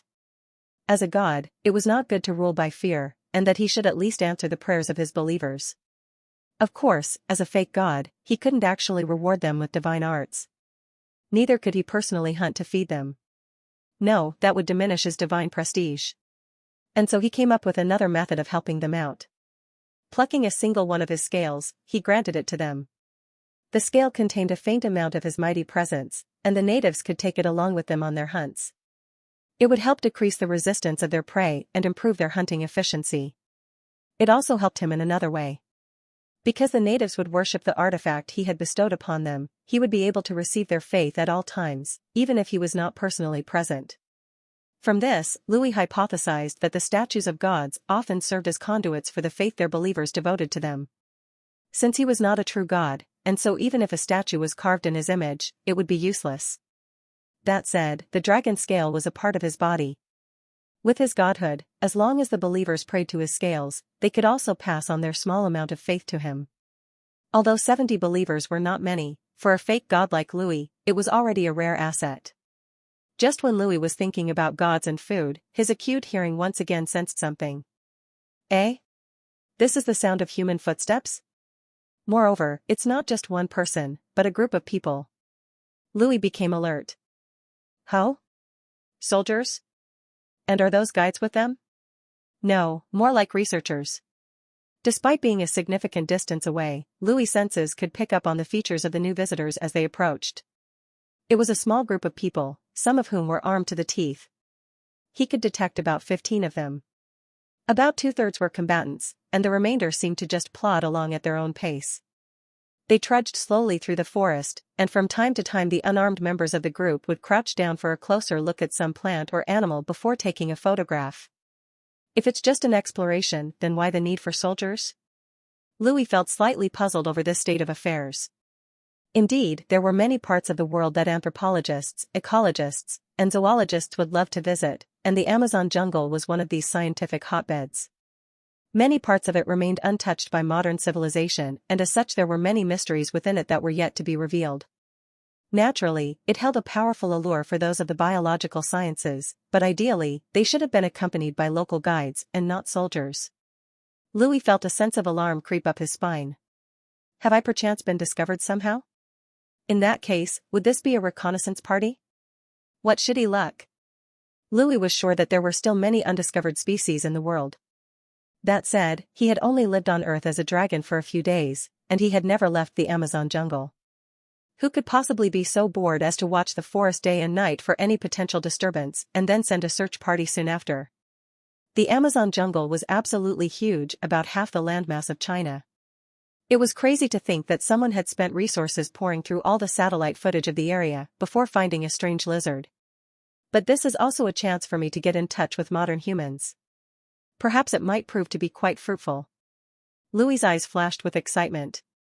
As he had not yet mastered ultimate transformation, he could not yet sneak into human society. His large frame prevented him from doing so. Unless he transformed into a demigod again, he would be no match against human technology as well. Perhaps in the future, he would, but for now, it was impossible. Given that he was the only one on Earth with extraordinary powers, he could set aside some of his worries. Although scientific understanding had led to some impressive achievements, the lack of any true magic system meant he had an advantage over Earthlings in some respects. Not to mention, I don't need to make a permanent positioning device on the Earth's side. According to the intelligent brain, I can simply leave Earth anytime and return to the world of Sansolial. This is simply the best escape tool. With this confidence, Louis became bolder. Even if humans launched nuclear weapons, as long as he left Earth for Sansolial before it detonated, he could escape. Nuclear warheads could blow through matter, but could they destroy the very fabric of time and space? Of course not. If they were that powerful, perhaps the humans of Earth would already have colonized the stars. Feeling confident in his survivability, Louis began to ponder over his next course of action. Fullness for the bold, famine for the timid. No matter. I'll just do it like this. The forest's humidity would be nigh unbearable for most people from temperate climates, but the soldiers on the site had gone through worse in their training. If they had any qualms about the environment, it would be the need for frequent maintenance of their equipment. They did not know what their mission was, or what they were searching for. They were just acting according to the captain's orders. In fact, even the captain did not know what exactly this mission was going to be. Like the officers below him, he was simply a cog in the system. Everyone, take 5, said Professor Johnson, who was in the lead. At his words, a few soldiers stopped and rested on the spot, while others remained standing with their guards kept up. The students following the professor also took a breather. With the mosquitoes, insects, and humidity, the trek through the jungle was uncomfortable, to say the least. It was definitely not for the unprepared. The soldiers spoke in low voices, and the students began to talk and laugh, comforted by the security the military's presence afforded them. Professor Johnson took out a high-calorie bar to replenish his energy, but then he stood up. From the corner of his eye, he had detected something. He walked a short distance and parted the bushes. Sweet Mother of God! His cry put the soldiers on alert. Even the students rushed to their feet. The group came up behind Johnson. The captain was the first to ask a question. What's wrong, Professor? These footprints, he pointed at several impressions on the earth, look closely at them. I have studied many animals, but they do not resemble anything I've seen before. Quick, take photos. The ecstatic students followed their professor's orders and rushed, cameras and rulers in hand, to document the discovery. The professor himself seemed to become increasingly agitated. Unbelievable. Unbelievable. Can you believe it? From this footprint and these tail marks, the creature is definitely a few meters in size. Based on the firmness of the soil here and the depth of the footprint, I suspect that it weighs at least 30 tons. My God, even an African elephant weighs only a ton at most. There shouldn't be such a huge monster in the Amazon jungle. Can you guess what I'm guessing? Johnson's voice went into a frenzy and even trembled with excitement. The captain and the soldiers, however, could not understand what he was getting at. Dinosaurs. Out of all creatures that have appeared on Earth, the only ones to leave this kind of footprint, have such body length, and such weight would only be the Earth's former overlords. The race that had gone extinct 65 million years ago. Could it be that dinosaurs still exist in the Amazon? The students chattered among themselves. The captain, on the other hand, kept his composure. Remembering his instructions and surmising that the footprints were related to his mission, he hurriedly turned to the professor and asked, "Professor, can this creature be tracked?" Even if they could not chase after the creature, they could still scan the area with a helicopter. It would be hard for such a behemoth to remain hidden, given its size. As for any potential danger in encountering it, the captain was not too worried. They were a well-armed squad, and even if a Tyrannosaurus Rex appeared, they could gun it down easily. The real difficulty was taking it alive for study. Johnson's heart pounded in excitement. He too finally understood why the soldiers were here. The government had probably discovered something related to the creature that left these tracks, and it had sent the army to investigate. If so, he would cooperate with them even more. If they were to really find any prehistoric creature, he would be able to leave his name in history. The mud is still fresh. The creature just passed by here not long ago, and its size should prevent it from hiding its traces. We should catch up with it soon if we hurry. Then we give chase, the captain barked. At this, all parties' exhaustion fled from their bodies, and they excitedly followed the tracks. The road ahead only revealed more evidence that pointed to the size of the massive creature. Toppled trees, crushed shrubs, and deep footprints revealed more traces of its path and existence. "Sir, I don't know why, but my heart is suddenly tightening." At this time, a soldier voiced his inexplicable unease. "I also feel it. Be careful. I think something's not right." The captain's experience allowed him to feel the eerie silence. Terror went straight to his heart, causing him to take a deep breath, and he ordered his team to be on guard. It didn't take long before they heard the sound of flowing waters. As they made their way through the grove of trees, they arrived at the banks of a river. There, they found exactly what they were looking for. Before the group lay a gigantic creature, flexing its tail in boredom. As the professor predicted, its size easily reached 10 meters in length, but what stunned them more was its glamorous appearance. The reptile had a graceful but powerful frame that certainly seemed capable of flattening trees. Its scales, however, were the real eye-catcher. Under the mottled sunlight that pierced through the forest canopy, they glittered in an ethereal and enchanting gold. The professor was perplexed. Orthodox evolutionary theory would clearly deem such a predator as impossible. Its size would make it an easy target for its enemies, and its sheen would mean it was easy for its prey to recognize it from a distance. But how could the professor have expected that what awaited them was no dinosaur, but a creature from countless myths and legends? "Dr. Agon. A dragon," Lucy croaked dryly. Its head was clearly reminiscent of the dragons of myth, and was borne aloft by a slender yet brawny neck.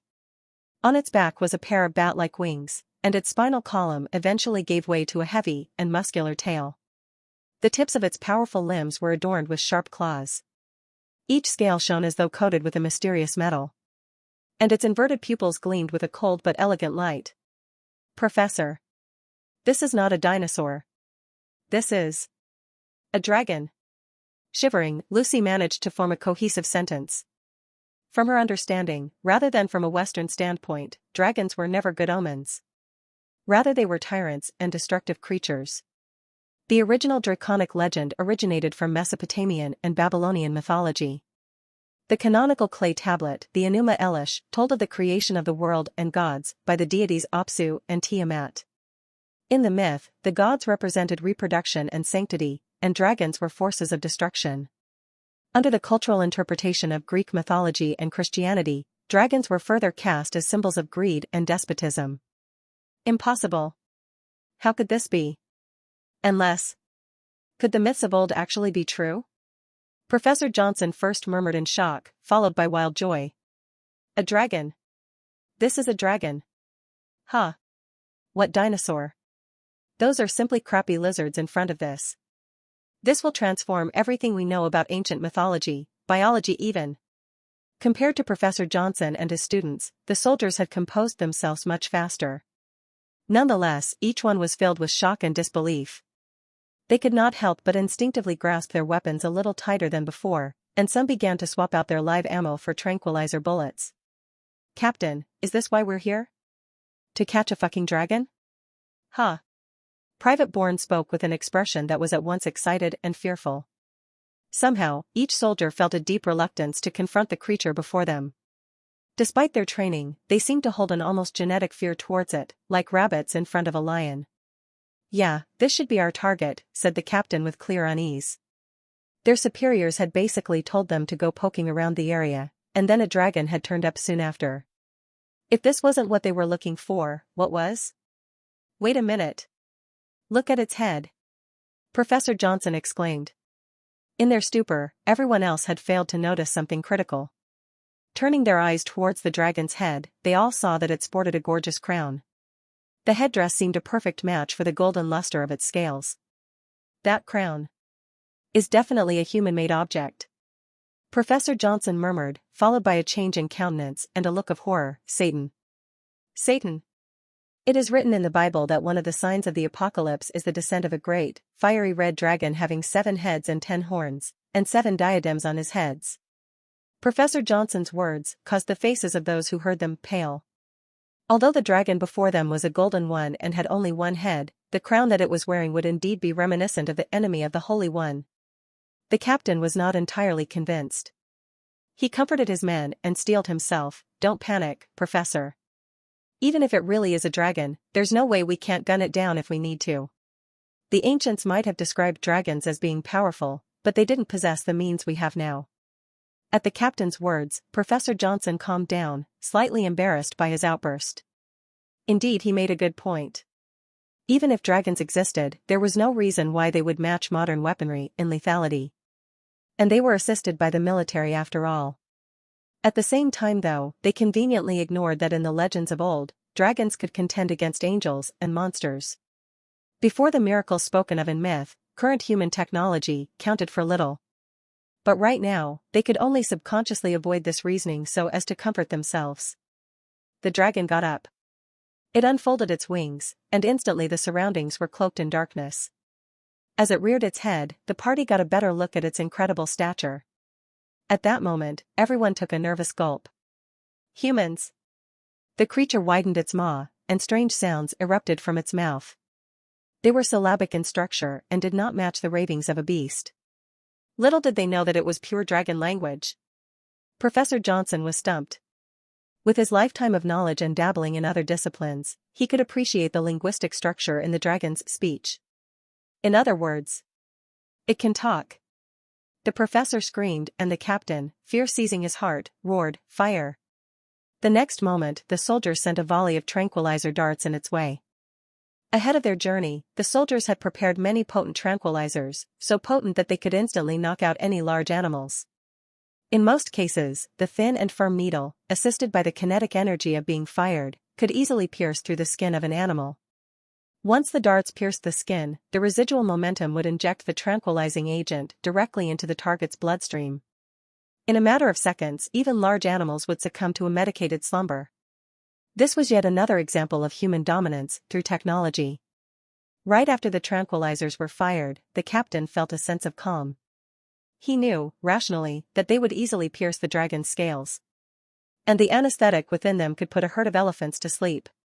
In fact, he began to worry that they had gone overkill and endangered its life.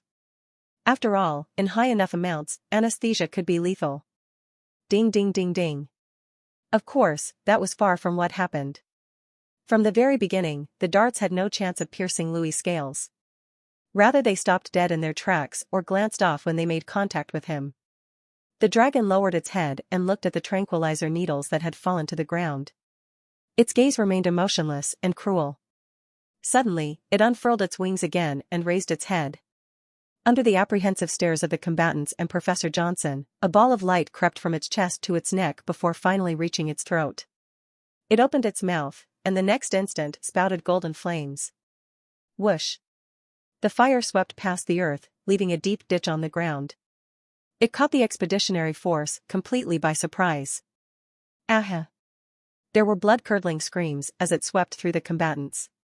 And even after incinerating them, the tongues of flame surged on, burning everything in their way until the forest behind them had been reduced to ashes. 3 of the soldiers were hit in the face and were cremated instantly. The guns and other metallic objects in their hands had melted into glowing dollops of steel. From the top of the forest canopy, one could see white smoke emerge from a locus of blackened trees. Small clusters of golden flame lay littered about, burning the very soil they lay on. The color of fire depended on the temperature, density of the atmosphere, and the object of combustion. That said, the golden flames the dragon had belched would no doubt stump many. "No!" Lucy screamed in terror, but the area was wrapped in absolute silence as all the animals had already run far away from the vicinity. Dragon breath? That's the legendary dragon breath, right? It was easy to fantasize about magical creatures when one was certain about never having to meet them. But when one stood in front of you, malicious, lethal, and cold-blooded, it was another story altogether. Hail Mary, full of grace. Father, please forgive my sins. The professor shivered. How could it possibly breathe fire without burning its own flesh? How are its organs protected from such heat? Half terrified and half filled with even greater curiosity, the professor held his head as he mumbled. Nature was replete with animals that could discharge powerful electric currents on demand. But fire? Not to mention golden fire? This was something else entirely. And the fact that it could instantly cremate a troop of humans left Johnson in even more anxiety. Switch to live ammunition, the captain barked, trembling. Putting aside the death of his subordinates, he ordered the remainder of his troop to immediately commence its counterattack. At the same time, he fired signal flares, asking for reinforcements. The surviving troop members quickly swapped out their ammunition with practiced movements. The fear of the dragons hurried them on even without the captain's instruction. Soon another volley, this time of real bullets, made its way to the dragon. Each soldier made sure to empty their magazines completely. Unfortunately, their efforts were not to be rewarded. Just as the tranquilizer darts, the bullets did little apparent damage to the dragon's scales. As if the bullets were hitting cotton, they lost all kinetic energy upon contact. Soon every bullet lay at the dragon's feet, utterly devoid of any energy. The captain could not fathom what was happening. Lowly worms! Louis roared with powerful might. He was still using the dragon language, but this time it was clear to all that it possessed the power of speech. Louis could have tried to sweet-talk his way out, but that was not the mindset of the strong. Moreover, humans were especially hard to trust. Unless he was invincible to the point of being able to take on nuclear weapons, he would not foolishly discuss anything with them. Louis's plan for Earth was to make all countries nervous and awestruck by his power. To do this, he could not afford to show any weakness to his enemies and give them a chance to capture him. Following his draconic instincts, he lunged at the party. Shit. It's too fast. A squad member fell to his claws as soon as he spoke. In a trice, his body fell to the floor in dismembered chunks. You damned monster. After their fear reached the extremes, the military continued to shoot at Louis like mad. A few lobbed grenades at him when they could. Boom. Bullets, explosions, and fragments from grenades flew in the air, but when they hit the dragon's body, they all seemed to become like cotton, and their momentums fell to zero. Their hot weapons had no effect. A Hollywood-style massacre took place in the Amazon jungle. At this time, another 3 Apache helicopters were also approaching the spot where the distress signal was sent. The truth was that Hollywood blockbusters were deceptive. Film after film portrayed a ragtag group of soldiers hacking their way through impressive monsters or mysterious aliens. Relying on nothing but their iron wills, bravery, and skill, they would banish all attackers and save the world. Total bullshit. Aliens and monsters would never be as stupid as they were portrayed in the movies. With their intelligence and power, why would they fight humans on their terms? The soldiers' equipment was useless before the dragon's natural defenses. Bullets ricocheted off, frag grenades bounced away, and even a howitzer shell was stopped dead in its tracks. A crazy soldier even took out a knife to slash at the reptile, but was rebuffed with a flick of its tail. He was promptly snapped in half. Well, it was not as though their attacks did absolutely nothing. At the very least, they managed to smudge Louis' scales slightly. He might need to give them a good wiping to get them gleaming again. Louis was unbelievable fast and unbelievable strong to the soldiers. All too soon, the battle was over, and the soldiers' dismembered corpses littered the forest floor. After his evolution, Louis's genes had become optimized. Even juvenile dragons from San Soliel would be unable to bridge the gaps in their physical abilities. Truly, he was the Terran civilization's ultimate strategic weapon. Professor. What do we do? A trembling student turned to their mentor. Among his peers, he was the only one who could still stand. All the others had collapsed moments ago and were lying on the ground, crying and vomiting. The dragon's vicious motions and the gruesome aftermath of its assault had left them paralyzed in terror. Perhaps of all its victims, the 3 who had died initially had it best. Their deaths were instant and clean, unlike their mangled and dismembered compatriots. A few unfortunate soldiers were split in 2, their entrails decorating the forest floor right before their own horrified eyes. Their screams as the pain clouded their final moments rent the otherwise tranquil air of the Amazon. None of the students had ever expected to witness such a wretched scene. Of course, myths told of how only special weapons could harm dragons, but they never expected even modern weaponry to do absolutely nothing. I don't know what to do. I haven't studied how to survive against a dragon. The professor was no different. He knew how to survive in the wild, and he knew how to avoid or confront wild animals if need be, but nothing in all his years of experience and education could prepare him for this. Louis flicked the blood and bile off his claws with a single fluid motion. Satisfied at their cleanliness, he gazed straight at the professor and his students. He did not intend to kill them. Not only had they not attacked him, but they could prove themselves useful. Foolish mortals, he boomed, this is the result of your arrogance. Did you really think you were a match for a dragon? Raising his head, he spoke in the draconic tongue. It was not that he forgot how to speak English, but that he felt it humiliating to recourse to it immediately. At Louis's words, the professor had a revelation. He quickly fell to his knees and shouted, "Mighty dragon, we did not mean to intrude into your territory. We are just a group of researchers and have nothing to do with those soldiers who launched an attack on you." Ignoring whether the dragon understood English or not, there was nothing wrong with begging for mercy. Moreover, he had to quickly disassociate himself and the students from the soldiers. The other students followed suit immediately. "Shut up." Suddenly Louis spoke in English. His tone was sharp, and his accent clearly American. The professor and his students froze. It actually speaks English, he thought inwardly. A small part of him wished he had researched mythical creatures instead of biology. "Stupid mortals, is this your current language? So inelegant and harsh on the ears." Louis spoke with strong contempt for the human race. His words made it seem as if humans were nothing more than some humble worm, or his food. This dragon can speak English?" The young girl named Lucy accidentally murmured out loud. Realizing her misstep, she covered her mouth. Gazing at the dragon in front of her, she felt trepidation at having caught its attention. "English? It is not worth anything. Such a crude language can be learned at once with a simple language comprehension spell." Louis approached Lucy slowly. His hot sulfuric breath caused her eyes to water and made her feel as though she stood at the rim of a volcano. She remained silent as she trembled. "Language comprehension? Spell? And magic," the students wondered. Somewhere, deep within the recesses of their horror lay a spark of curiosity and excitement. Who had not dreamed of a world of magic? But soon, they shivered and lowered their heads again. Right now they were fishes on a chopping block, the terrifying dragon's captives. Suddenly, the sound of wind and propellers could be heard. The branches of the trees were blown aside by the gale. Louis raised his head to the sky and saw 3 helicopters approaching his location. Humans always invent interesting toys. With these words, Louis shot up the sky and charged at the aircraft. Alpha Squad, this is the helicopter support detachment. Come in when you hear me. Come in when you hear me." 3 Apache helicopter gunships were heading to the location where the ground squad had signaled for help. The buzz of their propellers either chased or aroused the curiosity of the forest's many denizens. The Boeing AH-64 Apache, despite its shortcomings, was one of the world's best in terms of integrated performance, having followed the United States of America's forces across major battlefields. One of the pilots listened carefully into his headset in hopes of making out any trace of response. He checked the signal and confirmed that it was adequate. Even within the jungle, it should have been easy to communicate.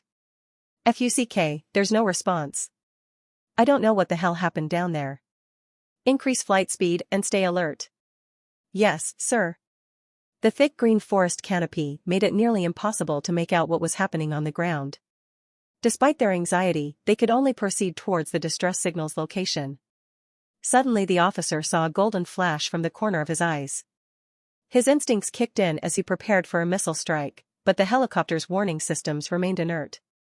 In that case, it wasn't a Stinger missile or any kind of projectile. Just as he was about to look closer at the light's location, he felt a jolt as the aircraft's metal shell was struck by something. What the hell is going on? The next moment, the helicopter was split in two, and both halves fell into the thick of the forest before detonating into burning wreckage. Its passengers had not realized what happened, but those on the two other helicopters saw everything. What the fuck is that? I don't know. It looks like some kind of lizard. Don't be stupid. Was the Alpha Squad wiped out by that thing? Shut up and fire already.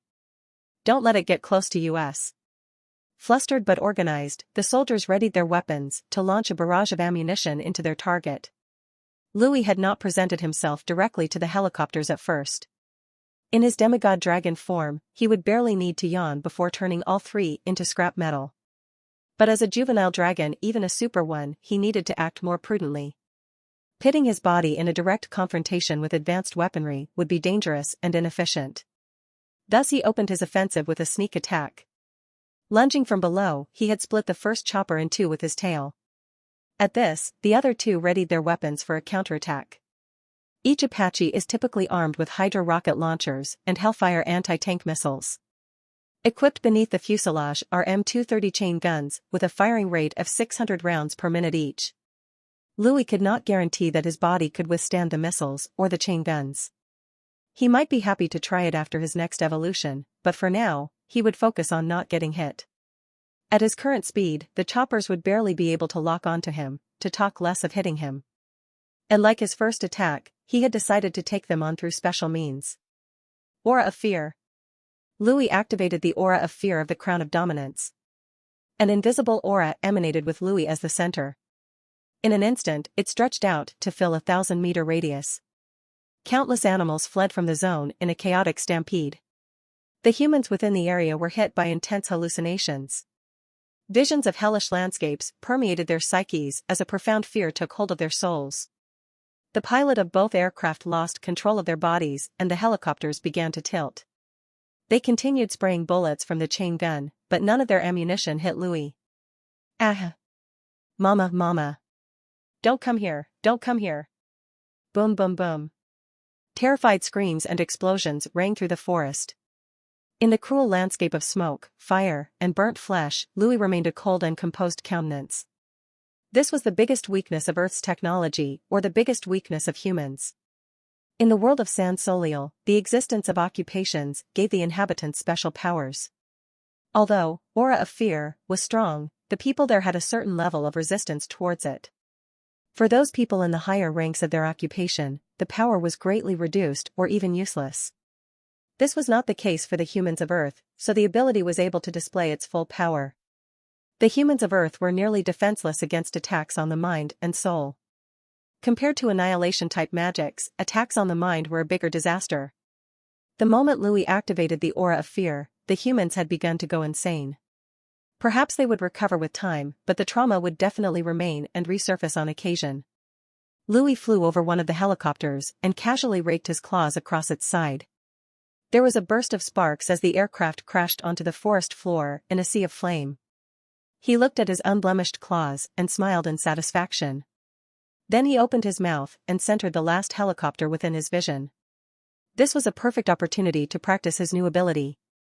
A deep static sound seemed to permeate the surroundings as his light converged on his location. Small but ferocious lightning sparked around his maw before a crackling burst of light was released towards the remaining helicopter. The lightning instantly penetrated the last aircraft, accompanied by a violent explosion. And so the veteran piece of machinery met its end in a completely unexpected way.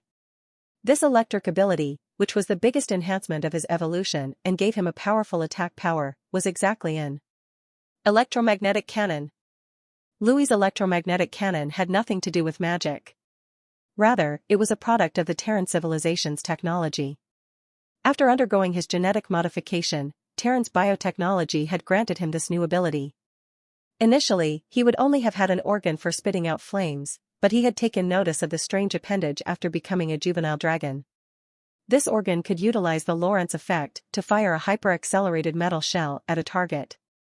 In Earth terms, it was an advanced kinetic energy weapon. Modern Earth technology could create railguns, but they were often impractical to use, and still existed at the research stage. In Louis's opinion, there were probably very few things that could withstand this new skill. Even aircraft carriers would likely take on water after a single shot. If he estimated its strength under San Soliel's power system, it would likely rank around the legendary level. Without significant preparation, even dragons would be torn to shreds. To the gods, it might not mean much, but to everyone under it was an absolute killer of an attack. Setting aside any deities, if Earth and San Soliel were to declare war on one another, the Earth's weapons would definitely be able to kill legendary rank powerhouses. That said, San Soliel's psychic and soul magic would certainly leave significant casualties on the Earth's side. Both civilizations seemed to have clear weaknesses. Louis, on the other hand, was a unique existence that could combine both their strengths. He both possessed a working knowledge of Earth's scientific principles and was capable of slinging powerful spells on a whim. In the future, if he ever battled gods, then his scientific knowledge would be a great advantage. That said, at present, the railgun wasn't something he could spam as he pleased. It was powered by Louis's own energy, and as a juvenile dragon, he could only fire off a few rounds before needing to recover. Each round cost a significant amount of his own bioenergy, which could only be recuperated through rest. He had found metal for the cannon while wandering the forests on his walks. By compacting it into a shell with his powers, he would launch it at an enemy via electromagnetic propulsion. As impressive as it looked, the lightning from his earlier shot wouldn't actually harm anyone. I'll just use the dragon breath for weak enemies and the railgun for stronger ones then. It's good to have another card on hand. At least I don't have to turn into a demigod for every single thing. It's a shame that I can only fire 3 to 4 rounds though, he muttered inwardly. Nevertheless, he was not discouraged. Since he had started his evolutionary path, he would only become stronger from now on. Soon he would be able to fire it off continuously, and perhaps he would even gain stronger abilities in the future. He almost giggled at the thought of being able to fire a plasma cannon one day. Perhaps he would be able to demolish even spacecraft. Still, artillery missiles were a danger he had to keep in mind. Even if he could sink battleships, it was best to be prudent, as his powerful attack was offset by his less impressive defenses. Louis turned to the professor and his students, revealing a toothy grin. His eyes seemed to flash as he soared away. Flew away, that dragon finally flew away. The professor's traumatized entourage let out a collective gasp of relief as they collapsed on the floor. A few remained paralyzed on the ground. "Professor, let's get out of here. This place, the Amazon jungle, is just too crazy," a student sobbed. "Did anyone catch what happened on film?" Professor Johnson suddenly asked. His tone was unnaturally calm, but in their exhaustion, the students did not notice anything strange about it. "All captured, sir?" Lucy took 2 deep breaths and nodded in a hurry. As a research team in the wilds, they would always have their video recording equipment on. The professor grinned. "Very good. Send it to me immediately. We need to upload them onto the internet as soon as we can. In fact, we better do so before we leave this jungle, otherwise, the government will likely confiscate the videos." He continued, "This is too good of a discovery to be covered up by anyone." Professor Johnson turned his back on the students. If someone was standing in front of him at this time, they would have noticed that his expression was different compared to before. He seemed to become a different person entirely. This was another spell of the Crown of Dominance. Dominate human. At the same moment, the Pentagon was in an uproar. Inside the Pentagon, a certain room was in tumult. "Remember the confidentiality agreement. If anyone dares utter a peep of this, I'll have them court-martialed." The Secretary of Defense sat at the head of the table. He gazed at each and every one of the people in the room with an ice glare. Hidden beneath his cold demeanor, however, was a profound unease. The corners of his eyebrows throbbed, and a thin layer of cold sweat covered his forehead. Perhaps if a mystic looked into his eyes, they would see the confusion and concern that currently plagued him. "Yes, sir." Every person in the room assented immediately. There were many faces, old and young, and each performed a respectful salute upon responding. The faces of the younger officials, however, were tinged with excitement. In front of the table was a large screen. In modern warfare, soldiers granted critical tasks would often carry cameras along with themselves. These would record and broadcast the real-time events that transpired around them. Not long ago, Secretary Johnson had been called to witness the live broadcast of the expedition into the Amazon forest. Shivering imperceptibly, he lowered his head once more and looked at the tablet in his hands. He replayed the events that he had seen over and over again. After watching that thing decimate the ground force and then proceed to demolish the aerial support, he didn't quite know what to believe. Laughing bitterly he spoke, "This isn't a movie, right? Someone, please tell me they're pulling a prank." "Unfortunately, sir, it's exactly as you've seen," one of his men whispered to him. "Then you tell me, what the hell is this monster? Why can it breathe fire, and what the hell was that weird thing it shot out of its mouth later?" "Sir, I believe that is a dragon," a younger subordinate replied with caution. "Yeah, I know, genius. It's a goddamn dragon. But why the hell is it here, on Earth, and not in some fairy tale? Next thing you know, we'll be seeing unicorns." The secretary once again issued a questioning roar. This time no one dared answer him. Johnson was confident that there were no secrets he was unaware of. As the world's superpower's greatest military authority, there should be no secrets he couldn't access with a snap of his fingers. But this went beyond everything he ever dreamed. Phew. Exhaling, the secretary calmed down. "All right. Quickly dispatch another force to Brazil. Have them go where the dragon appeared, and make sure we get to it before any other country does, all right?" He paused before continuing, "Also pore over all the satellite imagery we have access to. I want you to find out where that dragon is right now." There was a flurry of movement as various officials moved instantly to execute his instructions. "Ensure this video is classified. And under the highest privileges as well. But before that, make a copy for me. I will take this to the president myself." Pressing a button on his desk, he spoke to the communication outlet in front of him. "I need to meet with the president immediately, right now, at this instant. This is an emergency, very urgent. Whatever he's doing right now, in whatever meeting he is in, he must stop and listen to my report first." Grabbing his coat, the Secretary of Defense walked out very fast. At the same time, vehicles parked at the Pentagon were ready to go. The Department of Defense was very efficient, and it didn't take long for the Secretary of Defense to arrive at the White House. He walked into the president's office in a hurry.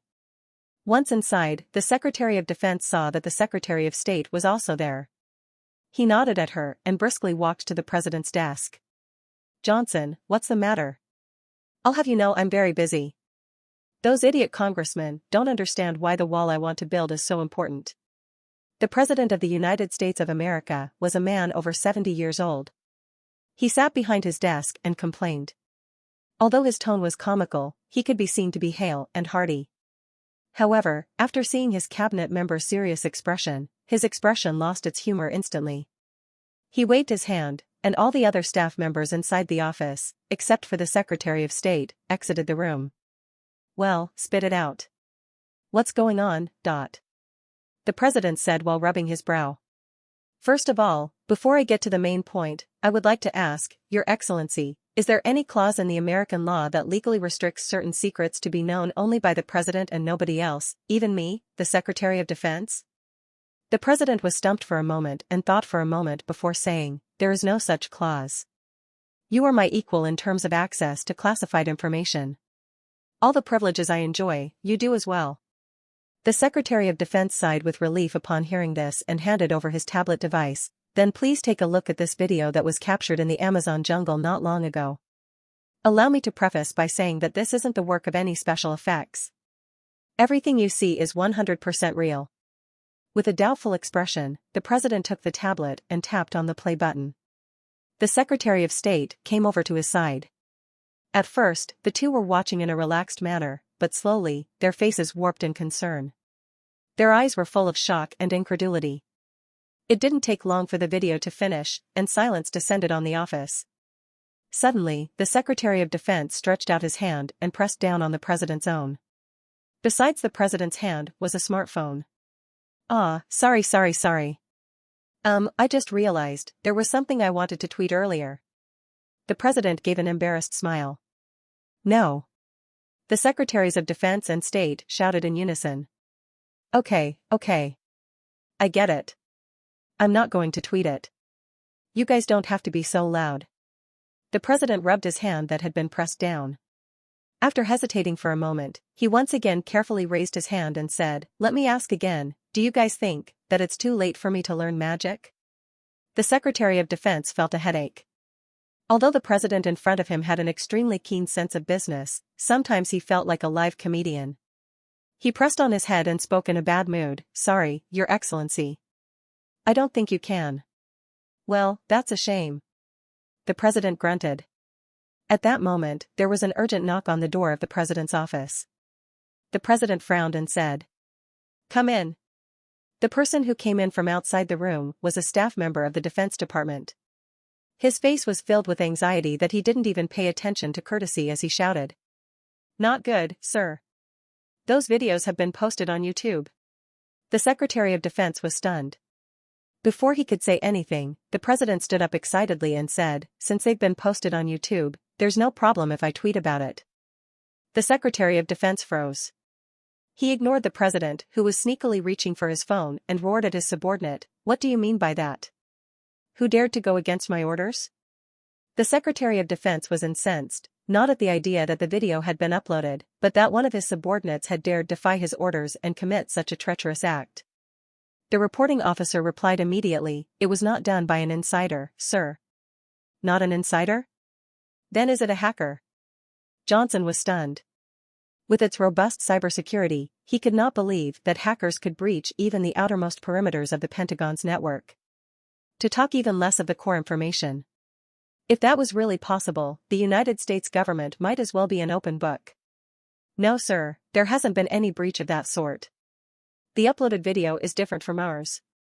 "Another video?" He paused for a moment, confused, but soon realized what had happened. "I remember now. Damn it.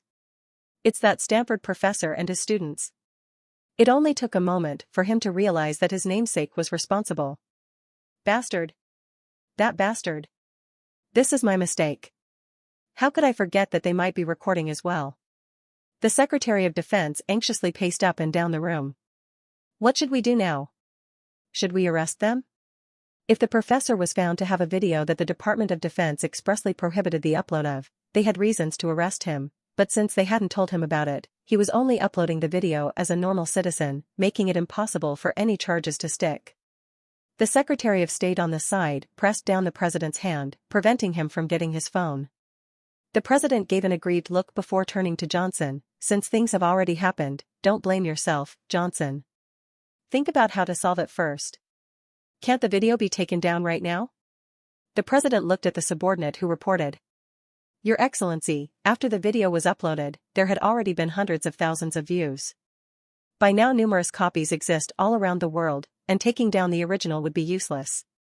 "Well, in that case, let's try to guide the public opinion. Let's say it's a teaser for a Hollywood blockbuster. In the meantime, we should quickly deploy manpower to search the place where the dragon appeared. We can temporarily hide it from the people, but definitely not from other countries." At this time, the president seemed to become serious and issued orders in an orderly manner. But no one knew that he was eager to have everything be exposed so that he could tweet as much as he wanted. Being the President of the United States of America was such a good position. He was the first to know all the secrets, and in the future, he could brag about it.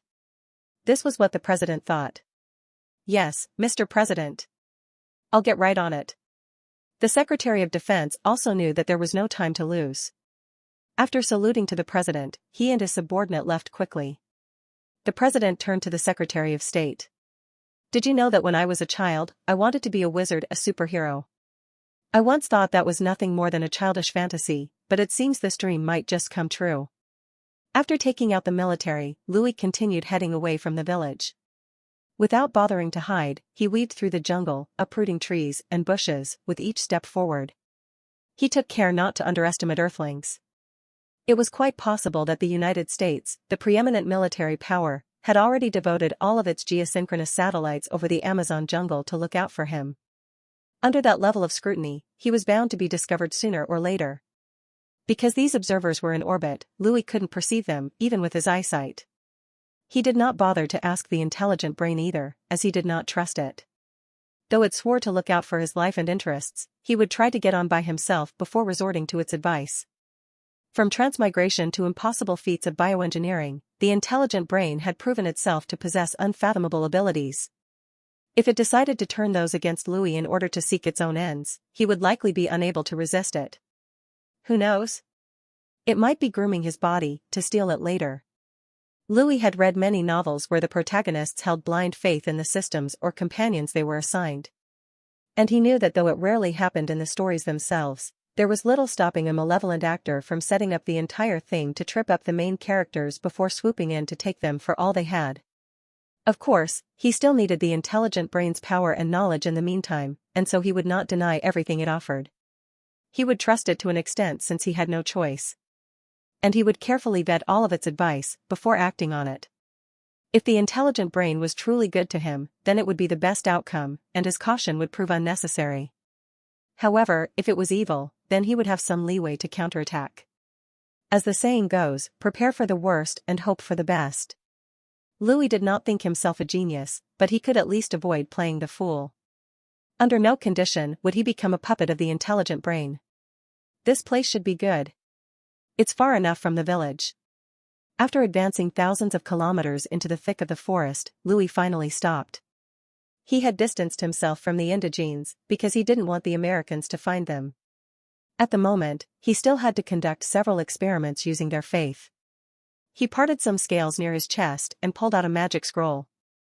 I hope this thing works well and doesn't scare off those cute little humans. With a malicious grin, he opened the scroll.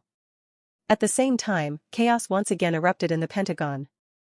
After finding the dragon, the Secretary of Defense had mobilized all available satellites to track and confirm its location. This would be maintained until they managed to deploy weapons that were powerful enough to capture it. It would be a difficult job, and losing track of the dragon even once would mean finding it would be even more difficult the next time. Nevertheless, they carried on their search. Despite making short work of the initial forces, the Americans were far from dissuaded. After all, those were but the tiniest sliver of its true military might. And many other, more powerful weapons lay in their stockpiles. The screen portrayed the dragon lumbering through the forest towards the north, leaving a trail of destruction in its wake. The head of the observation team did not know what the dragon was going to do. He asked for a cup of coffee while the others continued to stare at the screen, recording the dragon's trajectory from time to time. Why doesn't it fly? Why does it insist on running? A curious official raised the question and was met with silence as no one responded. Everyone else was equally as stumped. Judging from how the dragon annihilated 3 Apache helicopters earlier, they had all seen how fast it could fly, but somehow it preferred running in the jungle instead of flying. After advancing a certain distance, the dragon stopped. The observation team zoomed onto its location, thinking that they could make out its actions more clearly. The creature appeared to be standing still while chanting something. Suddenly, an illusory doorway arose in front of it. The door seemed to be made of gray light and was embossed with numerous cryptic runes. Following its appearance, the dragon stepped into the doorway. When its body completely disappeared, the door of light rapidly shrunk and disappeared. The observation team had lost the dragon. Whoosh! The observation team stood up in alarm. Quick, get me a read on the immediate surroundings. Find that dragon, the head ordered. There was a flurry of taps as an operator rapidly typed on his keyboard. The single video which took up all of the screen split into several simultaneous streams of the surrounding environment. As a variety of images flashed by the screen, they all paid attention to any anomalies, but they found no traces of their target. This is crazy. Did it actually teleport? It did. There's no way we saw wrong. It literally up and disappeared right in front of our eyes. Our scanners aren't responding. We have completely lost track of the target. A dragon. What next? Will angels and demons pour out from the heavens and earth? The observation team was in a din. One official even took out a cross, praying silently to his god. Sir, this is an enhanced picture from the satellite. Please take a look. The operator zoomed in on the image of the portal. This was the clearest image the satellite had taken, making it barely possible to make out the runes. Find me every theologian, occultist, historian, and archaeologist you can. Show them copies of these ruins, and see what they can make of them. Right, pass them on to linguists as well. Maybe they can make something out of it. The leader of the observation team quickly gave his orders. It was a fruitless effort, as they had not the slightest of ties to Earth. They belonged to San Soliel and San Soliel alone. The officer swallowed his saliva, suppressing a vague sense of terror. He knew it would be difficult to find the dragon, especially since its means were completely beyond their understanding.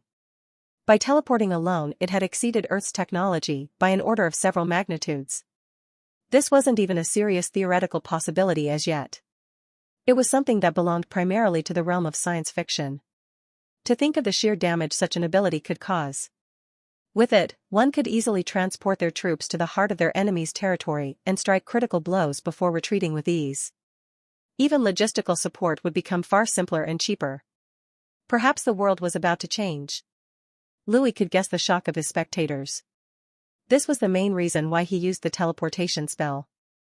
Before leaving San Soliel, he had brought some of his spoils, a bunch of magic scrolls. In case he encountered something he couldn't solve, he could also use them to solve the crisis. There were many high-grade magic scrolls among his spoils. According to Marches, who signed a contract to become his slave, these scrolls were precious items. Even a high-ranking archmage would not be able to release different spells consecutively at their peak condition. But the teleportation spell was not high-level magic. It was only 5th-rank magic. For some small mages, they wouldn't even be able to touch this spell, but for archmages, everyone could use it. This spell might have been extremely terrifying on Earth, but in the magical world of San Soliel, there were too many ways to deal with it. A detect teleportation or a dimensional anchor spell was enough to stop it in its tracks.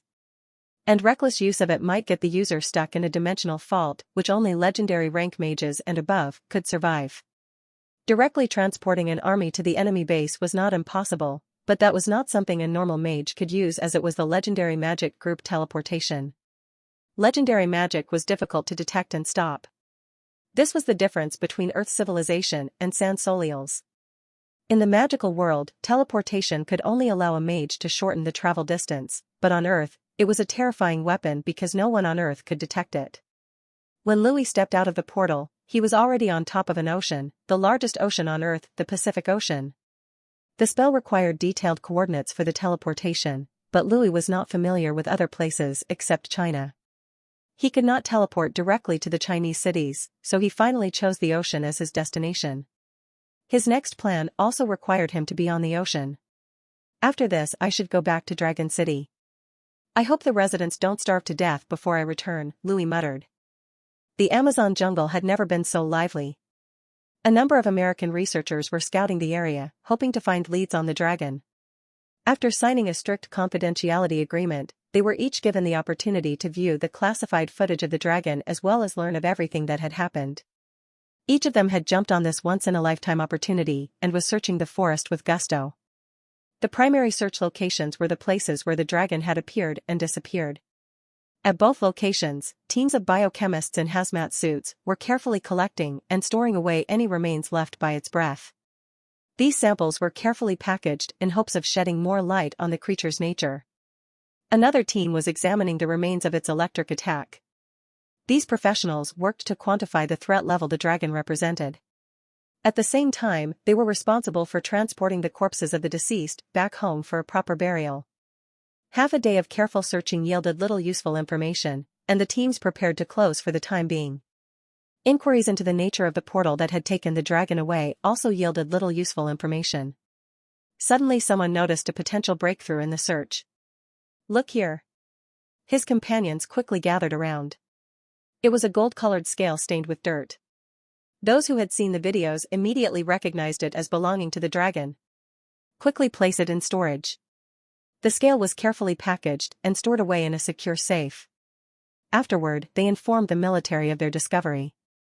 It didn't take long for several helicopters to fly in. A team of heavily armed elite soldiers took possession of the safe and left quickly. Their greatest harvest was probably this scale, which proved the existence of the giant dragon as well as magic. But no one noticed the magic rune that suddenly flashed on the dragon scale when it was placed in the safe. It faded quickly and left no traces. After the helicopter flew away, several hidden squads in the distance stopped their observation. "Sir, that's all we can shoot." I just spotted intelligence squads from Russia, France, England, and a few other countries. A young Chinese agent put away his tools and whispered to the middle-aged man beside him. Okay. With this much movement by the American government, others are sure to notice it. It seems they couldn't afford to move slowly, even if it meant tipping everyone else off. The middle-aged man rubbed his chin with his hand and watched the group of helicopters fly away. Well, let's just send this information to the higher-ups and let them deal with the specifics. It's not our place to ask such questions. Understood, sir. The young man taking the video nodded and turned to the workstation next to him. He began to operate it with a professional deftness. At the same time, other intelligence agencies from around the world were doing the same thing. Because their activities were so high-profile, it was obvious that something big was happening in the Amazon. But there was no need for other countries to find ways to dig up information. Soon, they would find out why the American forces would send such a large force in the Amazon jungle, because this matter had already spread on the internet. Beijing, China. Early in the morning, Gui Ben stretched and got up from the bed.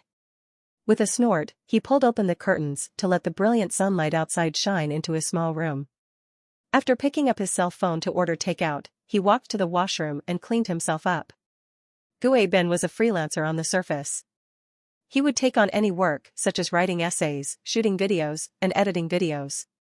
But he had a secret special identity. He was a member of the Department of Mysteries under the Ministry of National Defense. His work was to investigate mysterious events happening around the world. It was a lowbrow department with little prestige. It neither made money nor received much of it. In fact, its name was often forgotten. All of the world's major governments had such departments. Although they were in a scientific world, no one could guarantee that the supernatural did not exist. The role of these departments was to fully explore these possibilities. But unfortunately, after so many years, no one had found any supernatural events. Those who claimed to have supernatural powers were all scammers. Those few people who seemed to have supernatural abilities were just more susceptible than others. They were not supernatural abilities at all. Gradually, these departments had become dispensable. Their annual funding was barely enough to allow them to exist. The most inevitable thing was that, because it was a department in researching the supernatural, things had to be kept extremely confidential, especially when they were under the Ministry of Defense. Even inside the system, not many people know about the existence of this department. It was simply hard to tell people that the country had a department that investigated the supernatural. If a government's official position regarding the supernatural was that it did not exist, then such a department would be a slap on the face for them. The people might even begin to suspect how their tax money was used. Therefore, although Gui Ben was in the system, there was no structure in it. This also meant that he did not need to go to an office and work. The department even allowed him to do part-time work to support himself. Gui Ben also thought that this was not a bad job. He could just consider himself as a true freelancer, waking up and sleeping whenever he wanted. As part of the Department of Mysteries, he was quite a capable person. He could work part-time jobs every month and receive a state salary on top of it. Although the salary was very little, it was better than nothing. He was happy staying in the capital every day. After washing up, Gui Ben sat down in front of a computer. He began to browse the internet for anything interesting. When he opened the top videos leaderboard, he noticed the video that was ranked at the top. This video was just uploaded today? The number of views is quite high. Gui Ben looked at the title. Shocking. A legendary dragon appeared in the Amazon jungle. It's another clickbait. This was his first thought, but seeing that the video was in first, he still decided to take a look. Clicking on the video, Gui Ben readjusted himself on his chair and began to watch. The first thing he saw was a dense jungle and a group of foreigners accompanied by the military. Their pace through the forest was quick but thorough as they examined the wildlife. They did not speak much, but from their occasional words, he could place their accent. Gui Ben tagged them as American. Thank you for Greenie's translation. What kind of video is this? Don't tell me it's another marketing scheme. I'll pretend to be Greenie. Looking at the chat pop-ups in this video, Gui Ben smiled in amusement. Perhaps the pop-ups were the most interesting thing about this website after all. What is this video? Is it a movie trailer or a documentary? Oh, a real-time filming technique was used, Gui Ben muttered. He checked its length and saw that it was only 20 minutes long. Far too long for a trailer, but still too short for a standard movie. He assumed it was a documentary and continued watching. The beginning of the video was fairly boring. As a member of the Department of Mysteries, Gue Ben had to have several skills, and so he also understood English to a degree. He was young and with an active mind. Even if the department was mostly ignored, he still possessed many competencies that most others lacked. Sometimes he felt as though he was born in the wrong place and time. Otherwise, he might have been able to make it big. High energy ahead. Continuous high energy ahead. Please prepare yourself. Seeing the screen full of pop-ups, Gue Ben subconsciously sat up straight. Even his breathing slowed down as he stared in anticipation. Soon, the shaky video stopped shaking. In front of the screen, an elegant and majestic golden dragon appeared. It was resting on the ground at the moment. After noticing the cameraman and team, the dragon raised its head and gazed at them with its cold slit pupils. Through the screen alone, Gue Ben began to feel fear as the video progressed. His breathing was stifled, and his heartbeat accelerated as though some kind of magic was cast on him. Wicked, he muttered, completely incredulous. At the same moment, many people were also expressing their shock as can be seen from the pop-ups. Crap. So scary. This dragon is just like the real thing. Haha, I actually almost peed myself. This is too cool. Which company did it? Is Hollywood at this level? Too lifelike. This dragon is covered in gold, I approve, it's very dragon-like. But unlike everyone else who marveled at the special effects, Louis was feeling a completely different emotion. Shock. This is not created post-production. As a person with skills in post-production, Gue Ben could tell that this video was completely unedited. The cinematography was clearly amateurish, and creating a dragon with such a level of detail would require vastly more computing power than any company could provide. There were many people with the same thoughts as Gue Ben, but no matter how they explained this through the pop-ups, there were more people who scoffed at them, because if this was not a movie, it meant that there was a real dragon on Earth. This rebuttal truly made them speechless. In the next moment, the dragon approached the cameraman to reveal its majestic yet terrifying appearance. When it spoke human-like words, the pop-ups on the screen went crazy. The dragon has spoken. Greeny, please translate what the dragon said. Translate your fart. No one has heard this language before. It's simply non-existent. Well, maybe this is the dragon's language. This was an unintentional discovery of the truth. Crap, it can speak English. This is American English, right? My 10 years of learning English is wasted. I simply could not compare to a dragon. Mom, I want to learn English from the dragon. What the hell? What does this language understanding spell? It is real magic? Do not believe in these lies. The pop-ups were sometimes amusing. The serious atmosphere was instantly dispersed with the gags from them. Next, just like a movie plot, the American soldiers who thought they were invincible began to attack the dragon. A massacre had occurred, and the following scenes were heavily censored with mosaics. Despite this, however, everyone could tell what lay behind those red pixelated blotches. If it was truly a doctored production, it was an inhumanly realistic one. Every facet of the video, from the spray of blood and viscera to the screams of the slaughtered soldiers, seemed completely realistic. After the dragon flew up and annihilated 3 helicopters, the video ended. Asterisk asterisk asterisk asterisk asterisk asterisk. Dragon breath. That is definitely dragon breath. Can anybody tell me what that light the dragon spat out at the end is? The number of pop-ups became lesser towards the end of the video. It was as if everyone was immersed in the massacre. Watching this video made them feel as if they were at the scene of the massacre as their bodies let out cold sweat. That was until the last pop-up appeared across the center of the screen, which truly chilled everyone's hearts. I am a Chinese living in Brazil. Today, the local newspaper reported that a large amount of U.S. troops, helicopters, tanks, and a biochemical team appeared. This video was first uploaded on YouTube. It's already a hot topic of discussion in other countries.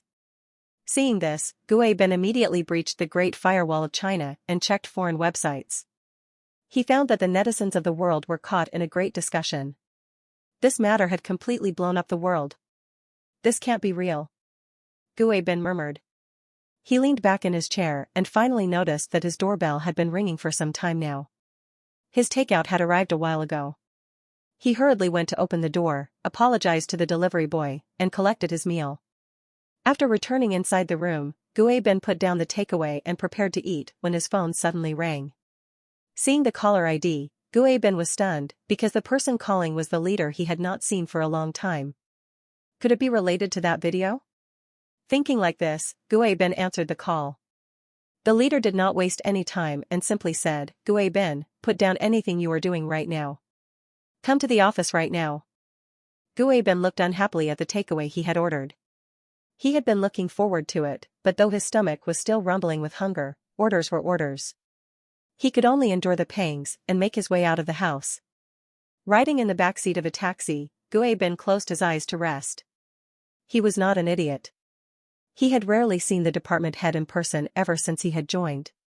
And now that he had received such urgent summons, he knew that this likely led back to the video from earlier. He felt a vague excitement. Although there was no guarantee that the event was real, and that it was merely a means for the US to cover up something else, this might perhaps be the only genuine supernatural occurrence the department had ever faced. It was exactly the sort of thing that he had always wanted to find. He calmed himself again. It didn't take long for the cab to arrive at the city hall. As the department had little to no staff, their lack of official office space couldn't be helped. Whenever they needed to convene, they would find an empty room in the city hall and discuss the latest scammers and frauds they had found out. After finishing the meeting, they'd have dinner together before returning to their homes. The department kept a large database of supernatural practitioners. This made it easy to understand each situation of fraud by consulting their records. The preceding investigation could then continue more smoothly. After showing his ID to the guard, Gue Ben walked towards an isolated conference room inside the building. This was their usual point of gathering, and it had eventually become something like their office. Now, however, the conference room was quite different from what it normally was. Previously it would be a simple walk to the room with no interruptions to speak of, but now the corridor was packed with numerous guards. He had to undergo a thorough body search and detailed investigation of his identity before he could enter. "Little Gue is here. Everyone has been waiting for you." There was a small round table inside the waiting room with not many people seated. Except for his boss, a 40-something-year-old pot-bellied man, the rest were his colleagues. In total, there were only 5 people in the department. "Chief, you." Gue Ben began to protest at the chief's choice of moniker, but the next moment his body stiffened. This was because he saw the person at the head of the table. As an employee of the Ministry of National Defense, Gue Ben naturally knew the healthy old man. He was the Minister of Defense, and he often appeared in news broadcasts. "Good day, sir." Gue Ben quickly straightened his back and saluted in a sloppy way. He wasn't a soldier after all. "Relax, Comrade Gue, and please take a seat. I came over this time to familiarize myself with your department. You are the last to arrive, so it's a pleasure to finally meet you." The minister had a kind face. After sizing up Gue Ben, he beckoned him to sit down. Just as Gue Ben sat down, the minister stood up and smiled at him. Then he spoke to Gue Ben's boss beside him, "Little C, I am now acquainted with everyone in your department. Next, I will leave you to explain things to them according to what we discussed before." "Yes, sir. I will definitely accomplish this task." The chief of the department stood up and gave a standard military salute. The minister nodded in satisfaction, patted Gue Ben on the shoulder, and left the place with the guards. The tension in the room disappeared upon his exit. Several of Gue Ben's colleagues began to chatter among themselves. As they were used to being in the chief's company, they felt no need to be nervous. "Okay, everyone, be quiet for a moment." Chief C clapped his hands and brought order to the room once again. "First of all, let me tell everyone the good news. Everyone present, including me, is now promoted 2 levels." Chief C's face was full of smugness as if his suffering had finally ended. "Chief, will our wages increase?" What a nonsensical question. Of course, they will. Chief C glared at his subordinate, indicating that he should not interrupt him. "Secondly, you should not call me chief anymore. We are now known as the 9th Emergency Special Disaster Management Team. In the future, call me team leader. Also, we now have our own office space.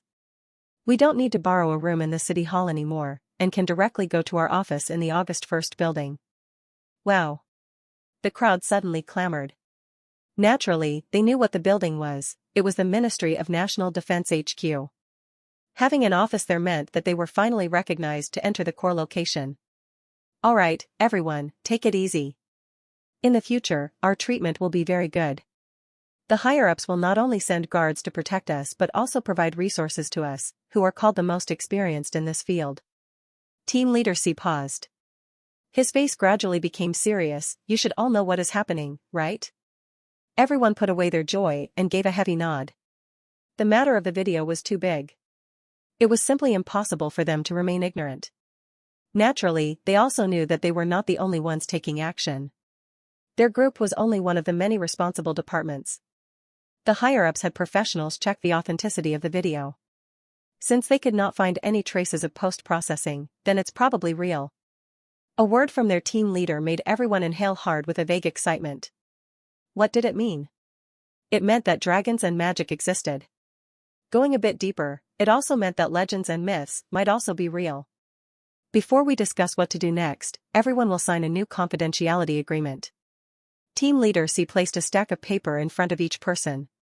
As long as a person worked for the Ministry of National Defense, it was inevitable for them to sign these kinds of agreements, but depending on the level of confidentiality, the content of the agreements would differ. What they were now signing were stricter terms compared to before. Let me state in advance. After signing this agreement, you will immediately be court-martialed for leaking state secrets if you reveal anything to outsiders. Team Leader C spoke with a serious expression. But his team members did not think much at all. After giving the terms a brief look, they all signed their names. It would be a joke if they didn't sign it. This was simply a rare opportunity to possibly get in touch with the secret truth of the world. How could they just let this chance go? Very well, since everyone has signed the confidentiality agreement, take a look at these photos. The team leader used a projector to display images on the wall. This is a photo taken by one of ours in Brazil, so pay attention to it. He operated the computer to show the images. The images were photos of US forces wearing biochemical suits and searching through the Amazon jungle. There were tanks and helicopters accompanying them. In the last photo, a safe was being carried away by the US military on a helicopter. This photo was taken in the Amazon jungle by one of our country's satellites. You can see that there is a clear trail running for around 100 kilometers. Whatever the cause, it must be large. As you well know by now, this corroborates with the information we gleaned from the online video. Thus, it has a 90% chance of being real. Everyone looked nervously at the photos with bated breaths. Team Leader, the safe being protected by the US Army likely contains some body parts of the dragon. Gueben spoke with excitement. That's right. The higher-ups had also speculated this, but only the American government knows what's really inside. They may have obtained something important before us. Team Leader C took a puff of his cigarette and said, other countries are probably doing the same thing as us now. We have already allied with Russia, Europe, Japan, and other powerful international forces in asking the American government to disclose detailed information. Our economy has grown significantly over the past 30 years, and now only the US stands above us in that regard. That said, we are lacking the kind of diplomatic capital they possess. This is a good opportunity to improve our general diplomatic position. Perhaps we might even become the leaders of this coalition. This is a rare opportunity where almost any outcome will be good for us. Hearing the words of the team leader, Gueben looked at him in amazement. It was the first time he found out that their leader, who dawdled all day, had this kind of political awareness. Gentlemen, after today, everyone's going to be busy. Your days of lazing around are now over. Everyone will report to the new workplace this afternoon. If this thing is real and not some conspiracy by the United States of America, then the world will change. The team leader's every single word contained heavy implications. Governments around the world were busy mobilizing resources to organize new departments. Satellites were continuously monitoring the world, looking for the giant dragon that had disappeared. And the one who started everything, Louis, was at the Pacific Ocean, unleashing the spell contained inside the crown of dominance again, dominate human. Professor Johnson awoke from a trance. Despite looking no different from before, those familiar with him would likely notice that he had different mannerisms compared to the past. This was because though he was Professor Johnson, he also wasn't. Louis had used the Dominate Human spell to once again take over his body.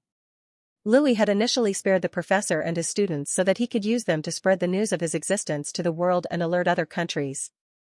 This way, the American government would have to expend effort in dealing with the diplomatic aftermath of his actions.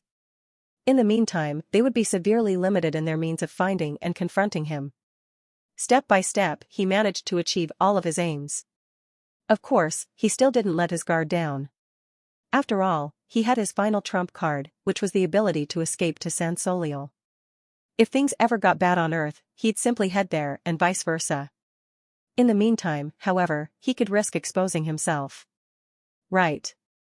Now it's time to find food, Professor Johnson murmured. Since Louis had once been human, he faced no difficulties in acclimating to the new body. If he had been born a dragon, then he would likely be clumsy with it at first. The spell, Dominate Human, would leave a seed on the body of the target if cast successfully for the first time. The next time the caster wished to control the target, they could easily use the spell once again with the seed as an anchor. Given that Earthlings had almost no resistance to spells, Louis could manipulate a person for up to several hours. I didn't think the spell could work even at such a distance. Magic is quite potent, it seems. Louis sighed before manipulating the professor's body to open the computer. There were many restrictions to the spell, Dominate Human. For example, it could only dominate a single person and not a group. Additionally, the range of the spell's initial casting was quite small. Finally, once the caster was in control of the target, they could not obtain the target's memories and habits. Everything was up to the caster's actions. And if they couldn't pull a good enough impression of the host, they'd likely be discovered soon. This was why the spell was relatively unpopular. If the Crown of Dominance did not have this spell, Louis might not have bothered to learn it. Perhaps if the spell had fewer limitations, Louis would already have taken over the President of the United States of America. It was a shame, though, that he was not very familiar with his mannerisms and speech patterns. Even if he managed to get close to the President and take control of him, he'd likely fail to provide a convincing impression. Furthermore, as powerful as presidents could be, they still had limits. Congress would easily veto anything that seemed too out there. Unless he could take over everyone, it would be a pointless task. But if he was powerful enough to do something on that scale, what would even be the point? He might as well just force them instead. Therefore, it was important to power up. Pondering, Louis began to collate the resources he needed. The professor's body was currently in his clean and tidy home. After the incident in the Amazon jungle, he had been questioned by the US military for half a day, but Louis had cleverly delayed the video's release to avoid catching their attention. The US government could not convict the professor. Moreover, the professor was very knowledgeable and had many connections. The US government did not dare go too far and finally released him. In the end, the professor was confused and did not know what he did, because he had no memory of when he was controlled. After poking around the house, Louis made himself a cup of coffee.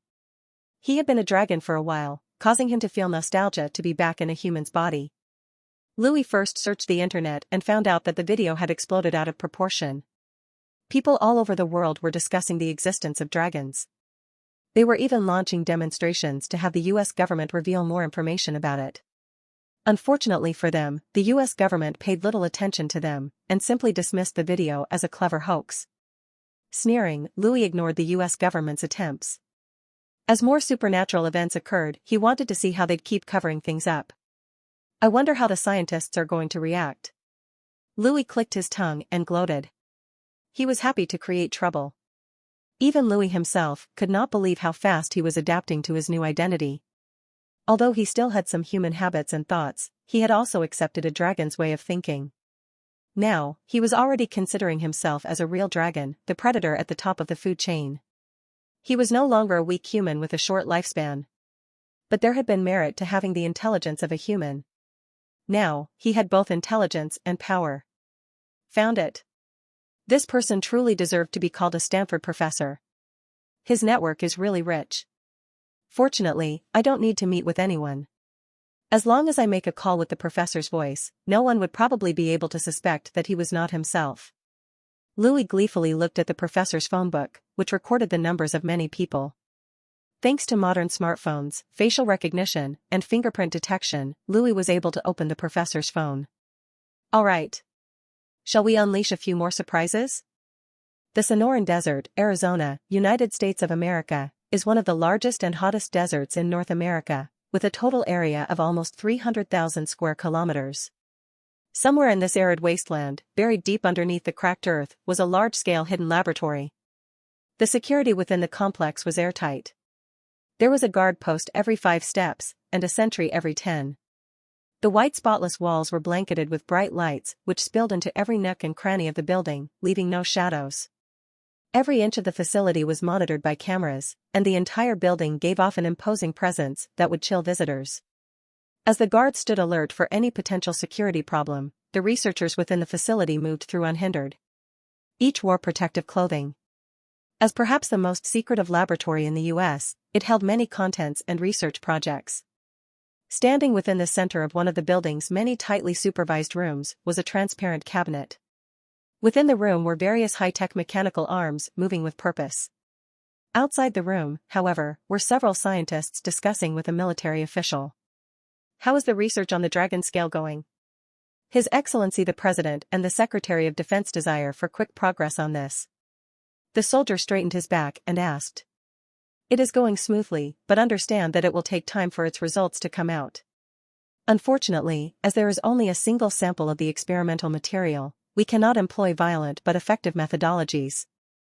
The phenotypic properties of the scale are simply outstanding. It possesses hardness and ductility not to be found in any organic substance. In fact, I strongly suspect it is some kind of alloy. This is definitely not something an ordinary creature on Earth can possess. Another biologist said with an excited expression. The soldier rolled his eyes at their verbosity. That it couldn't be found anywhere on Earth was a given. After all, it was from a dragon. Where could you find another similar material? Nevertheless, the scientist's words made his heart flutter slightly. At the very least, they had scientifically proven that the creature was significantly different from all other creatures on Earth.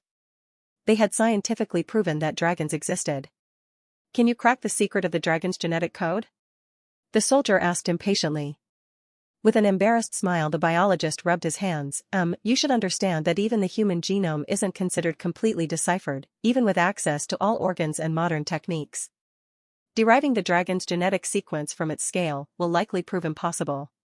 After all, the scale is but an insignificant part of its body and does not carry all of its genes. The scientist dabbed his flushed forehead with a handkerchief. Moreover, it is, for lack of a better term, very magical.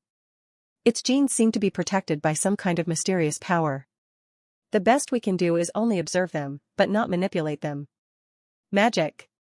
Hearing the biologist's words, the soldier repeated one word. The first thing he thought of was a special power that humans could not understand. It was also the one protecting the dragon's body structure. Suddenly, a light flickered on the golden dragon scale that was placed inside the sealed laboratory. A mystical rune appeared on it. What's going on? The biologist and soldier were startled and hurriedly asked. The people around the place also panicked. One of the scientists observing the scale hurriedly said, Sir, we don't know what happened. A strange symbol appeared on the scale. Aside from a pulse of strange energy, our systems did not detect anything else. The scientist quickly tapped a few times on the keyboard, and a picture of the mysterious rune, taken just now, was enlarged on a screen. The scholars and soldiers in the audience were all looking at each other, completely confused about the symbol. Maybe we need to find some occultists, or symbolists, or something to study it? The soldier who was speaking before gave his suggestion. Louis's consciousness descended on top of the dragon scales, and he began to observe everything around him with a peculiar perspective. He had heard everything that the biologist and soldier said. Louis scoffed at them.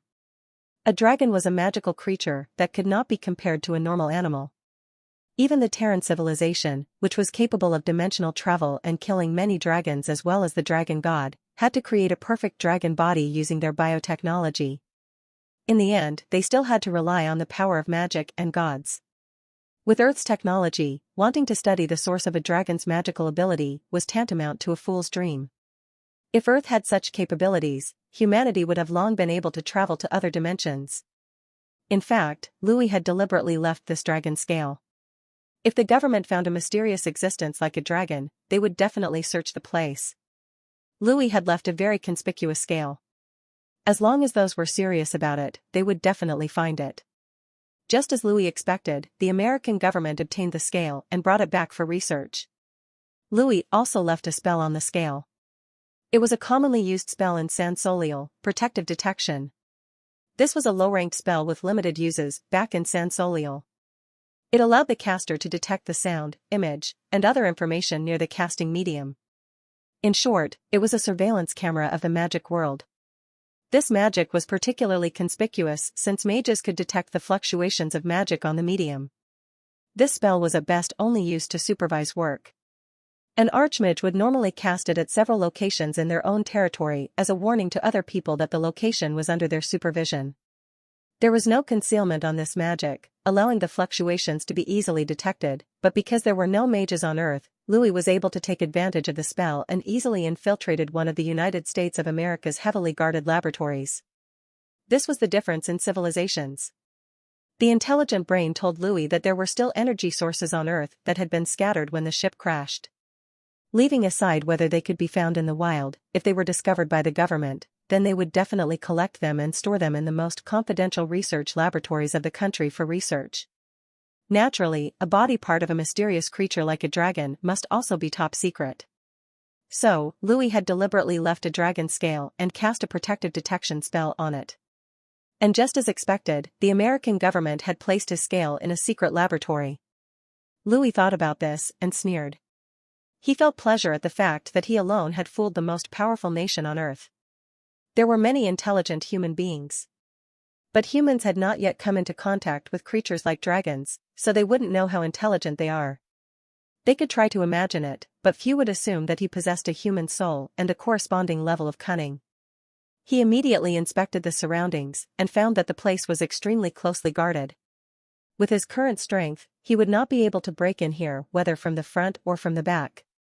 At the very least, he had recorded the coordinates of the palace. Later, when he becomes strong enough, he would break in any time and search for the energy source. He was also anticipating more confidential information about the United States of America from his surveillance. These laboratories had a high degree of secrecy. Even the American government did not know everything about them, but the secrets of this powerful country were easily found out by Louis' small trick. The Pacific Ocean was the world's largest and deepest body of water. With an area of more than 100 million square kilometers, it contained countless islands and trenches. Finding a 10-meter-long object within it was far worse than looking for a needle in a haystack. Dozens of meters under the Pacific Ocean, a golden dragon suddenly opened his eyes. Fishes panicked to escape it, but they were downed by the creature in a single gulp. Shutting his mouth, Louis tasted his prey. He no longer needed to worry about stomach aches as his digestive system was now extremely powerful. He could even digest inorganic substances if he wished, and he had lost most of his aversion to food that humans couldn't eat after initially becoming a Jesus lizard. His palate had changed, and so he no longer needed to cook things to find them tasty. Slowly, his body floated up to the surface, and he pulled out several magic scrolls from his scales. After repeated trials, this shipping route should be fine. Now, the survival of my dragon city depends on whether I can accomplish this. Louis's eyes looked straight into the distance, like a thief who was about to carry out a big heist. And indeed, he was. He looked down at the high-rank spell scrolls in his hand. If Marches were here, he would have bemoaned how wasteful Louis was being. But Louis himself couldn't help it. Before this, his body was just a baby dragon with no spellcasting ability. It took a while to evolve into a juvenile dragon that could cast spells, but because of the plight of Dragon City, he had to leave San Soliel and come back to Earth to make plans. Time simply did not give him the opportunity to learn many spells. When this task is over, I will definitely go back to San Soliel and properly learn magic. I won't ask to learn high-rank spells, but at least I want to learn low-rank spells, Louis muttered. Louis was able to taste how delicious it was to cast magic on Earth. He now had a great desire to learn magic. Here it comes. Louis's pupil shrunk for a moment and saw a dark shadow in the distance. The ocean freighter, the Neversner, belonged to the American Shipping Company, a business that was, confusingly, first listed on the Oslo Stock Exchange. The Neversner itself was registered in the British Virgin Islands. Although aircraft were faster, in terms of cost and carrying capacity, sea transportation was still the world's leading channel. freight companies all over the world carried out the important task of importing and exporting. According to the classification, this ship was a Class 6 ship, carrying between 200,000 to 300,000 tons, which took about a month to arrive from North America to Asia. And this time, the Naversner's cargo was grain. The United States is the world's largest exporter of food, exporting nearly 100 million tons per year. Its total export of food was about a quarter of the total global exports. Most large farms in the United States have about 100 hectares of land. Due to successfully mechanizing its agricultural sector, it could provide a surplus of food for its citizens and export the remainder. So, it was said with some exaggeration that farmers in the United States of America were a group of rich landowners. The main export of food was corn and soybeans. Of course, wheat, pork, and other essential goods were also exported to Asia, Africa, and even Europe. These man-made steel structures could even make blue whales in the ocean look small. On the ship's deck, a few sailors were breathing in the ocean air while chatting. In the past, sea voyages were deadly endeavors where the slightest slip-up could lead to a watery death. In modern times, however, ships were able to skirt most natural disasters. The greatest dangers lay with man-made threats such as piracy. But the Pacific Ocean had always been the main sphere of influence of the United States Navy. Unlike places like the Caribbean, Malacca, and Somalia, pirates were relatively scarce here.